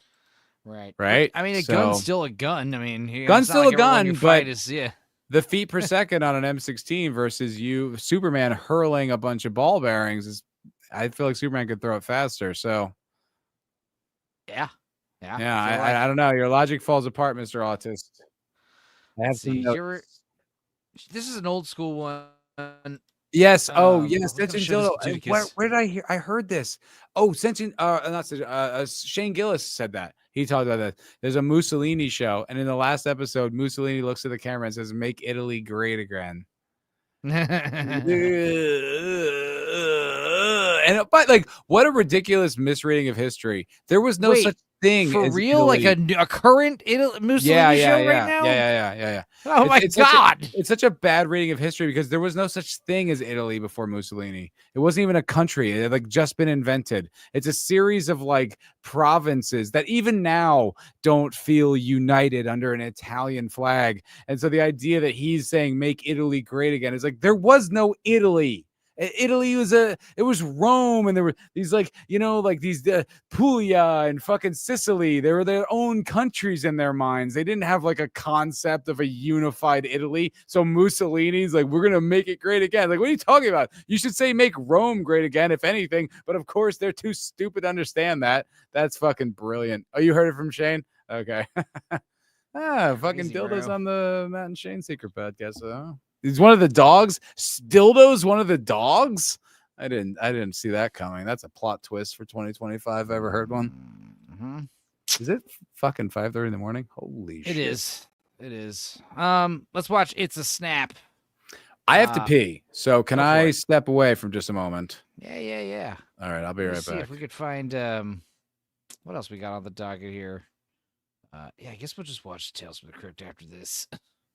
What else was there? There's a lot of videos on the list. We're never gonna watch them all. That's the thing. They just go on forever. We did have some infomercials, but we're not gonna get to those. We'll save those for tomorrow, I guess. Some K-pop Demon Hunters news. Some weird infomercials, some weird some movie trailers. Oh yeah, some fun voiceover stuff. That's all tomorrow. Voice acting stuff. That's gonna be good. Yeah. We got plenty of stuff to talk about. Plenty of stuff to watch. Good things. Let's see. Is this what you guys are talking about, Mussolini? 100 dei sì, questa è una proposta inaccettabile, è una truffa! Per cambiare la storia ci vuole sfrontatezza, bisogna violare ciò che è considerato inviolabile, bisogna superare un confine che nessuno ha mai osato superare. Ma noi chiediamo soltanto governabilità. Per favore, colleghi, quella che chiamate governabilità è dittatura! E allora ci sarà chi griderà, chi strepiterà che è inaudito e ne potremo discutere. Dittatura! Discutiamone! A quel punto il più è fatto, l'inviolabile è stato violato. Potremmo parlare del quanto, del come, ma il confine è stato superato. God, Italian's such a badass language. That is a good one. I don't know. Is that the "Make Italy Get Great Again" quote or a scene? I was looking for it. He didn't say it, okay. but it seems like that's the show. I just heard Shane mention it, and I don't know how relevant. I don't know how new the show is. So if me and Dildo are both getting our information from Shane, it's hard to say. Manny. All right, It's a Snap. Dude, my last time I was at the Creek in the Cave in Austin, I was with my ex. We went and saw the show, and she bumped into and met Shane. Of course. Yeah, I mean she held hot? this. Yeah. Yes.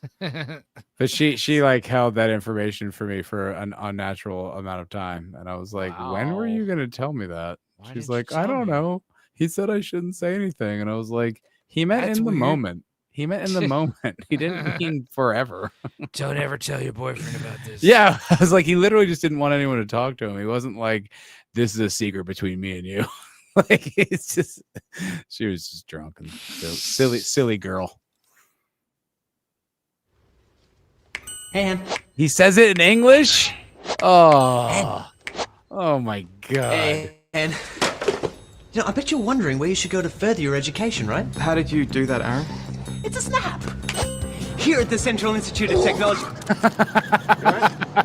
That's so funny. Anyway, here at the That's Central so Institute funny. of Technology, everything is at your fingertips.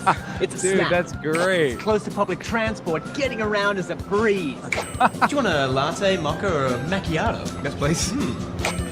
Was that a beer, cider, or maybe something stronger? That is They're up to date with the so latest funny. technology. Here you go, fellas. Oh, look, I don't think you should be giving beer to I can do whatever I want, okay? I'm a fucking god. That's hilarious. Here at Central I'm Business, always students get a so impressed world-class with people who are education. this You know clever. how? I love This when is an people old one. find that. But it's just such When a was good this joke from? because 13 years ago. Yeah, this was a Wow. good one. That's such a good joke gets because it's like better. you see that like in like children's educational things like oh and you can do this and everyone's just like oh wow and it's like what if this was real? That's so funny. You'd get your fucking shit turned upside down moving that fast. Because it's just Remember I the first love people that got in people- cars and they got all sick, because they're moving 20 miles an hour or whatever. Well, they said like when the locomotive was invented, they said like if a man went more than 35 miles an hour, he would surely perish. He would die. It was like that complete lack. It's just like. But I get if you look around right now, like what's kind of the new frontier for like human transportation? It'd be like unmanned, like those drone cars, right? They're all in Austin. Have you ever seen them? Yeah, the Waymos. Waymos, yeah. And it's weird. It's still weird. I was leaving work one night, and this was a few years ago, but I was leaving work one night and I saw a car coming and I was just like, oh, I'll let it go. And it drove by and it was a fucking driverless car. And I was like, it's like so weird. It's but getting now, crazy once someone dies from a Waymo, then we're going to be. It'll happen, but Yeah. it's those things. It's like they're weird at first. And then in a few years, you'll get used to it. It's just like flying a plane, or being in a commercial airliner. That was weird at some point, and now it's every day. It's like you picked up some chick at the bar, and you're like, okay, well, instead of us, having that awkward drive back to your place, we could just get a Waymo and fuck in the back seat all the way up to the car. Yeah. And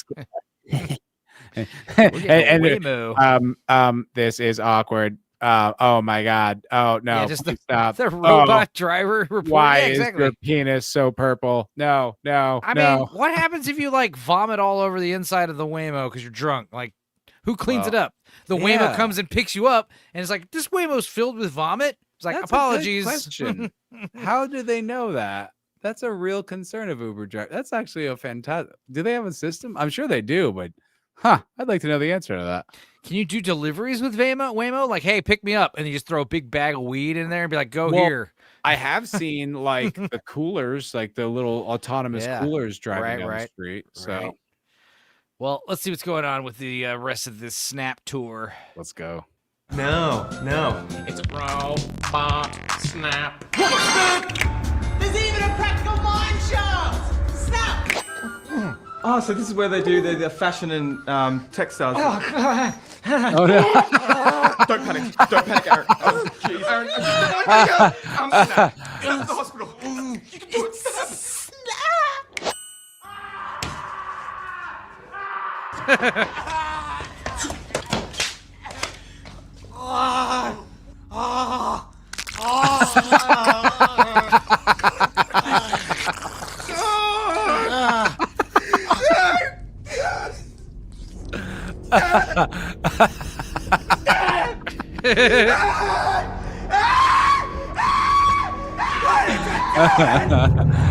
Oh, God!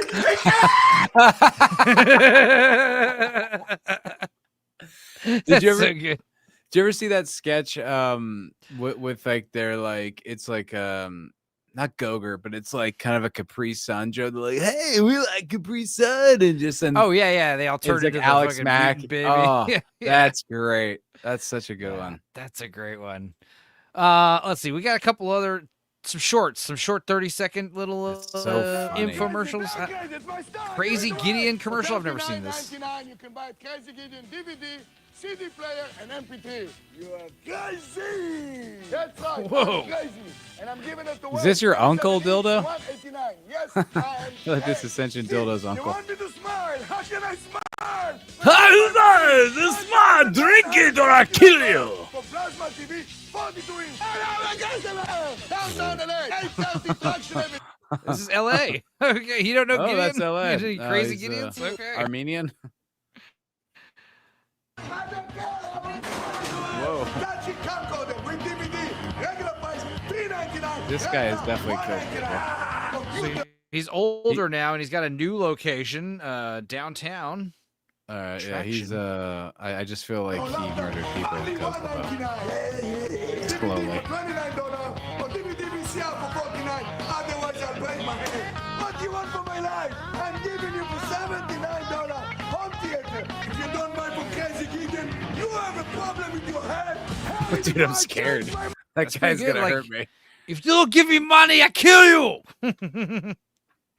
You're probably crazy, Eddie. I'm not crazy. You're crazy. He's like, oh, okay. Jeez. All right. We're just having fun. Imagine being the PA on that shoot. Okay. Yeah, absolutely. No, I know. I'll get you coffee. I know. I understand. No, I know you're tired. I'll get you. Yeah, no problem. It's coming right. Hey, you got a fresh pot right back over. I'll go get it. It's like Winnebago Man, you know? Like he does like those that 30-second commercial, he filmed it for like 7 hours with like 80 takes, you know. Who's Winnebago? Wait, the Winnebago Man was that Is that guy? like the classic meme? Yeah. So there's a documentary about him that's similar to Best Worst movie. Yeah. Didn't But he go to they jail or something? No, he kind of became a recluse, and I think he's gay. Because in the documentary they don't really talk about this. But yeah, some guy. He was one of the first viral videos. You know, back when viral videos were literally VHS tapes. Yeah. Yeah, I mean, it was a bunch of outtakes of the guy doing a Winnebago commercial and losing his cool, and it was funny. And then it got huge on YouTube. And then some filmmaker tracked him down. He's living in the mountains. He's like almost like a wildlife ranger or something. I can't remember. He's kind of losing his eyesight because he's got like bad glaucoma. And he seems to be, he's like very theatrical and like flowery language, kind of gay. And his best friend is like some other guy. Yeah, pretty gay. Kind of gay. Like outdoorsy type in a gay way. Like he's super outdoorsy and manly. Like a but, like, Seattle, Portland kind of way. Yeah. He's like, him and his friend are talking about, fine wine and their black turtlenecks or whatever. It's just a little weird. But that's a fun documentary because it's kind of, he was also another guy that kind of, he starts going crazy from like the newfound celebrity because it's like, oh yeah, they do found footage fest and you're like a fucking celebrity all over YouTube and your Winnebago video's got millions of views and he starts like making demands for the documentary and stuff, it's pretty crazy. They do that a lot. Like whenever they find like the meme people, like remember Scumbag Steve? Right. He was not okay with the meme. Yeah. He's like, you all better stop that Scumbag Steve shit. It's just like, oh, no, that's not how the internet works at all. Yeah. Who was the opposite of Scumbag Steve? He was like Chill Greg or whatever. You got the joint in good his guy hand Greg. mouth. Good guy Greg. Yeah. The joint. Yeah. Yeah, that was mean. Those are the golden age of memes, man. Foul bachelor frog and socially awkward penguin and all those stupid memes. The overexcited like freshman or whatever. Like, those were the best. I miss those days. In fact, I ended up getting a girlfriend off of the Ermagerd memes. Oh, we got a raid. Yeah, the Ermagerd girl, the Goosebumps girl. Goosebumps. Yeah, she. I just found that meme, and I just remember just like pestering this girl I worked with them because I thought they were so funny, and she had no idea what was going on, and then eventually became my girlfriend. Yeah. Hi, I'm Sam, and basically I'm here because I want to be your friend. What's your name? I want to be your friend. My name's Enzo, Sam. Oh, he's got such a sensible sweater. Yeah. Tell me a little bit about you now. Well, we're doing where are you from? We're doing a YouTube show right now. I'm from New Jersey. That's a nice part of the country. Any pets? That's great. Love it. 3 cats. YouTube. Nice part of this country. I'm a cat person myself. Yeah. Hey, Tell me we're about your buddies. parents. I bet they're really neat. Yeah. Was your mother overprotective by any drunks. chance? Is that all this is? Is a fucking interview with you? Yeah. I don't know. Is there guilt in your family at all by any chance? Catholic. What are you gonna do? Of course we're guilty. Is there any guilt? Sebrew for $2 says the new Art Bell, Coast to Coast, maybe. Mars Monkey Max is here saying I like turtles. If you like turtles, surely I have a turtle video, right? Do I have something turtle related? Maybe not. I like turtles. Yeah, let's just do. I like turtles. That kid rules. That's my favorite kid. That's old school meme. That was right around that same time. Yeah. God, those memes were. That's when memes were memes. When I go on meme sites now, all I get is fucking politics, and I get. You know what I get? Fucking European politics, which I am sick of. I don't know where these guys get the gall to talk shit about America when it's like you guys are getting arrested for your memes. You've got no nuts, and you can't even. How dare you? Well, thank you for $2, Zebru. Let's play some videos. Let's play Skate Cat.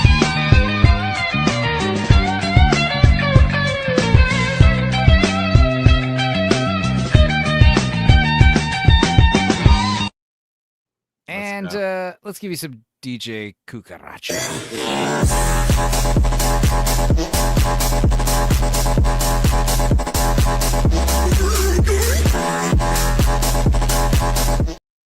Do you have any Coke? Oh, fart wave, baby. Oh, Marty Tiberius for $2 says, that reminds me of Stephen Morris dating video. Yeah, there's a few of them. Whatever business this guy I want to know what he does. He has dropped so much money tonight. Are you hiring, Marty? Like, I got lots of skills. I mean, I don't have that many, but I can learn. Let's play some shit for Marty. Here's a Halloween version. Here's Halloween. Run away. I'll just catch up with you later in your nightmare.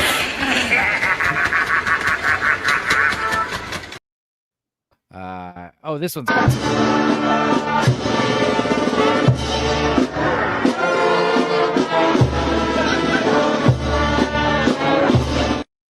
That's that. Did you ever see that video of that Hispanic girl? I don't know what. It's like some talent show, and she's on stage. She's yeah, she's like, that's so good, so good. It's amazing. That's great. Classic. Wonderful stuff. The best. I think The we're gonna be best watching an episode of Tales from the A lot of Crypt. people love it. I think it's great. It is good. What we're gonna watch some Tales from the Crypt. I think we're gonna watch. I think the last episode of season 2 is next. What? Tales from the Crypt. We've been watching Tales from the Crypt like every episode, every stream for the past month. When I go to my grandma's house, she's the only person in my family that had HBO, and I would find Tales from the Crypt, and inevitably, every episode there'd be some boobs, and I was like, yes. I'm starting to realize the boobs didn't really become too common until after season 2, because there was actually a lack of boobs this season, which I was glad because, like, all right, yeah. Well, you need the YouTube, yeah. But in like 97, 96, bro, that was there's a ton of titty episodes. There's finding boobs on TV or a movie at the time was like finding like a treasure. It was like finding like a buried pirate treasure in your backyard. Like, oh, it's like the greatest thing that could happen to you. All right, guys. Well, I think it's time to do a shot then, based on how many super chats I've gotten. Marty says for $5 says I'm 100% VA disabled, man. Just bad with money, says Marty. Hey, well, I'll drink to that. And he also says, this reminds you me of look the fucking Steven. jacked as hell. You're VA disabled. Are you like one of those murder? What's that murder ball? Are you like one of those guys? You're like in a wheelchair, but you're fucking shredded. He's like showing off his triceps in the picture. Maybe he's disabled like in his brain. What do you bench, bro? Jeremy Norris for $2 says I'm living in Like me? Florida, but I'm from my mother. He says, so am I. I also live with mom. Appreciate it, brother. Helping her out. $2 from Seabrew says Enzo snorts Malort.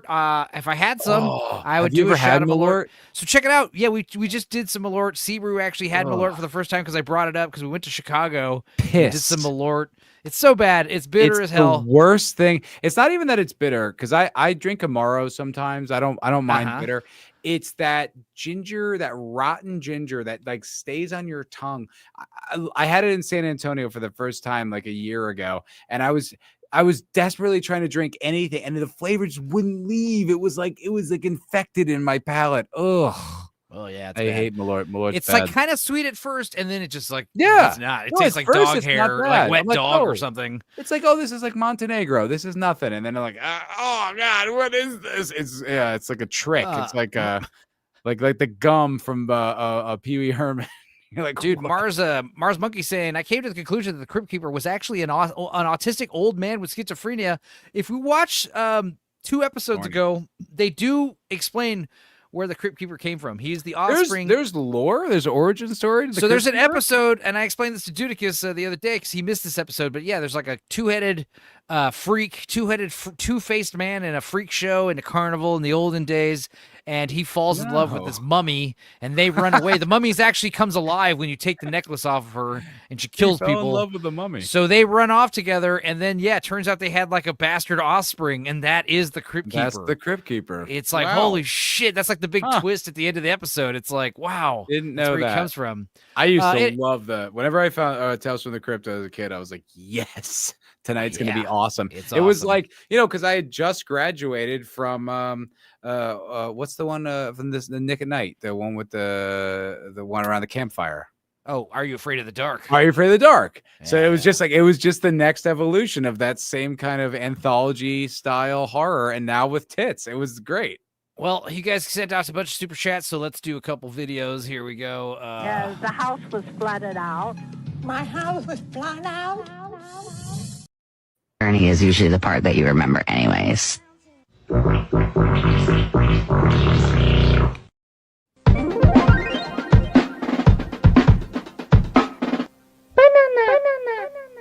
Up jump to boogie to the bang bang high. This the kind of beat to go. This the kind of beat to go. This the kind of beat to go.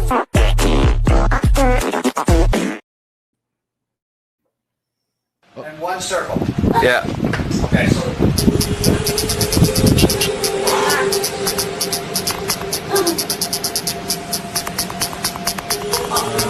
Oh, what a perfect circle.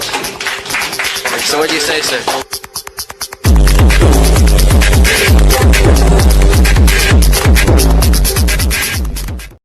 Dude, I was literally gonna say that guy looks like the mean guy from the club. That's hilarious. Hell yeah. We interrupt our program to bring you this important message. I love you. Now, back to our show. And for $5 from Marty Tiberius O'Donnell says, put a long beard on Ken Davidson, and that's what I look like now. Davician. Okay. Sweet. Long beard. You got a wizard beard? Who is this Ken Davician fella? It sounds like an athlete, because I don't know. If I don't know him, that means he's probably an athlete. Ooh, He's speaking of athletes, I was watching this documentary called Cocaine Quarterback. Have you heard of it? No. It just came out. Sounds cool. Sounds It cool. looks like it's actually sick. It's about this. He's not a quarterback, so it's a little tad misleading. But it's about this guy who was a walk-on at USC, and then like became like involved with the cartel, like moving weight with cocaine. Dude, it's actually sick. I love Cocaine Cowboys. The actual Yeah. story. Oh, the documentary. fantastic It's so movie. good. Oh, yeah, that's so good. And I did Tom Cruise. He did that. He plays good that movie. pilot. I didn't see that movie, but I watched Oh, it. it's good. American Good. Made. Is that what it's called? I think that's what it's called. Yeah, it's American a good movie. something. American. All right, well, I think it is American Made. Good movie. Couple more short Am little I bits for glitching the supers. or am I drunk? No, you're not glitching. It feels like it looks slow. All right. Oh no, you look good. Let's see. It is always important to be mindful. Mindful of this money.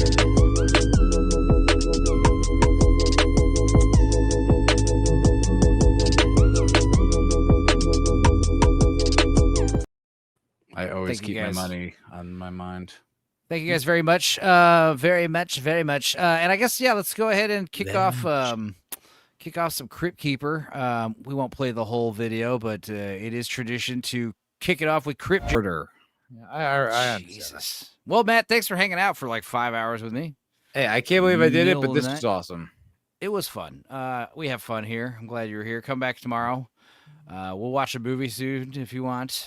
Dude, I'm down. Please, like whenever you want to do it, I'm in. Especially because it's like we have like very similar, ideas on movies. We don't have the same opinions, but we have the same like kind of like base reasons why we like things. So please, man, I'll We're be down vibing. anytime. We're vibing. Absolutely. All right, man. Well, thank you guys for hanging out. All you guys. Geez, Creamage. What's it? File 13's here. Creamage. Miss Sparkles, dear Miss Dildo. Sparkles with her titties. She's been fucking hanging out or whole time. Miss Mars Sparkles, if you monkey. live in Texas, look, I'm I'm a lonely man. She lives in Seattle or Washington area, which is sad. But yes. But you know what? My best friend lives up in Seattle, so I was just there a few months ago. Who knows? Let's go visit Miss Sparkles. Although she seemed to like AJ, so she likes she's a lover, not a fighter. Yeah, Okay? all There's right. plenty of Miss Sparkles to go around. Cheers, Smilex. Thanks for hanging out. CFH90, yeah, thanks for being here. All you guys, it's been fun. Got a Been kid like great. almost 40 people watching this whole time. Let's So go, baby. hell yeah, bro. Creamage. Thanks for the remix of that boring Office video. You definitely made it better. That was pain. Also, thanks to Marty Tiberius O'Donnell for all the super chats, as well as Jeremiah, Sebrew, also Jake. Marty, thank you. Oh, wait. Thank you for your service, and thank you for the money. That guy is, and he gave all that money to AJ too. He was just making it rain all night. Cool, man. Yeah, good people. Generous lovers. All right, guys. Well, it's been nice. We'll see you guys. God, about like what, 15 hours or something like that. See you. Yeah, and before that we're gonna, it's Gooch Gang, and then there's I think Sammy's got the news, and Niat's doing his show. A lot of shows tomorrow. So we'll see you guys I will late be night. sleeping, but you guys have fun. All right. Well, you guys take care. Thanks for hanging, and we'll see you all real soon. Hi, I'm Julie Andron. Children of all ages love to pretend and to use their imagination. Makeup and costumes give us that chance to step out of everyday reality. But make sure you ask Mom or Dad how to use the VCR if you don't already know how. We're here at the studio, and I'm going to transform Grant into a vampire right before your eyes. Are you ready, Grant? Well, what do you think? Here's our vampire. I think you look great. Did you get him in there, okay? Jennifer, and Jennifer's going to be our clown.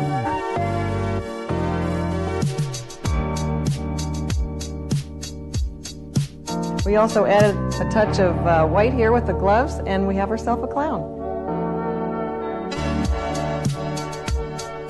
This is Joey, and Joey wants to be a turtle. I thought, why not? You ready, Joe? Yeah. Okay, let's go. And there's our turtle.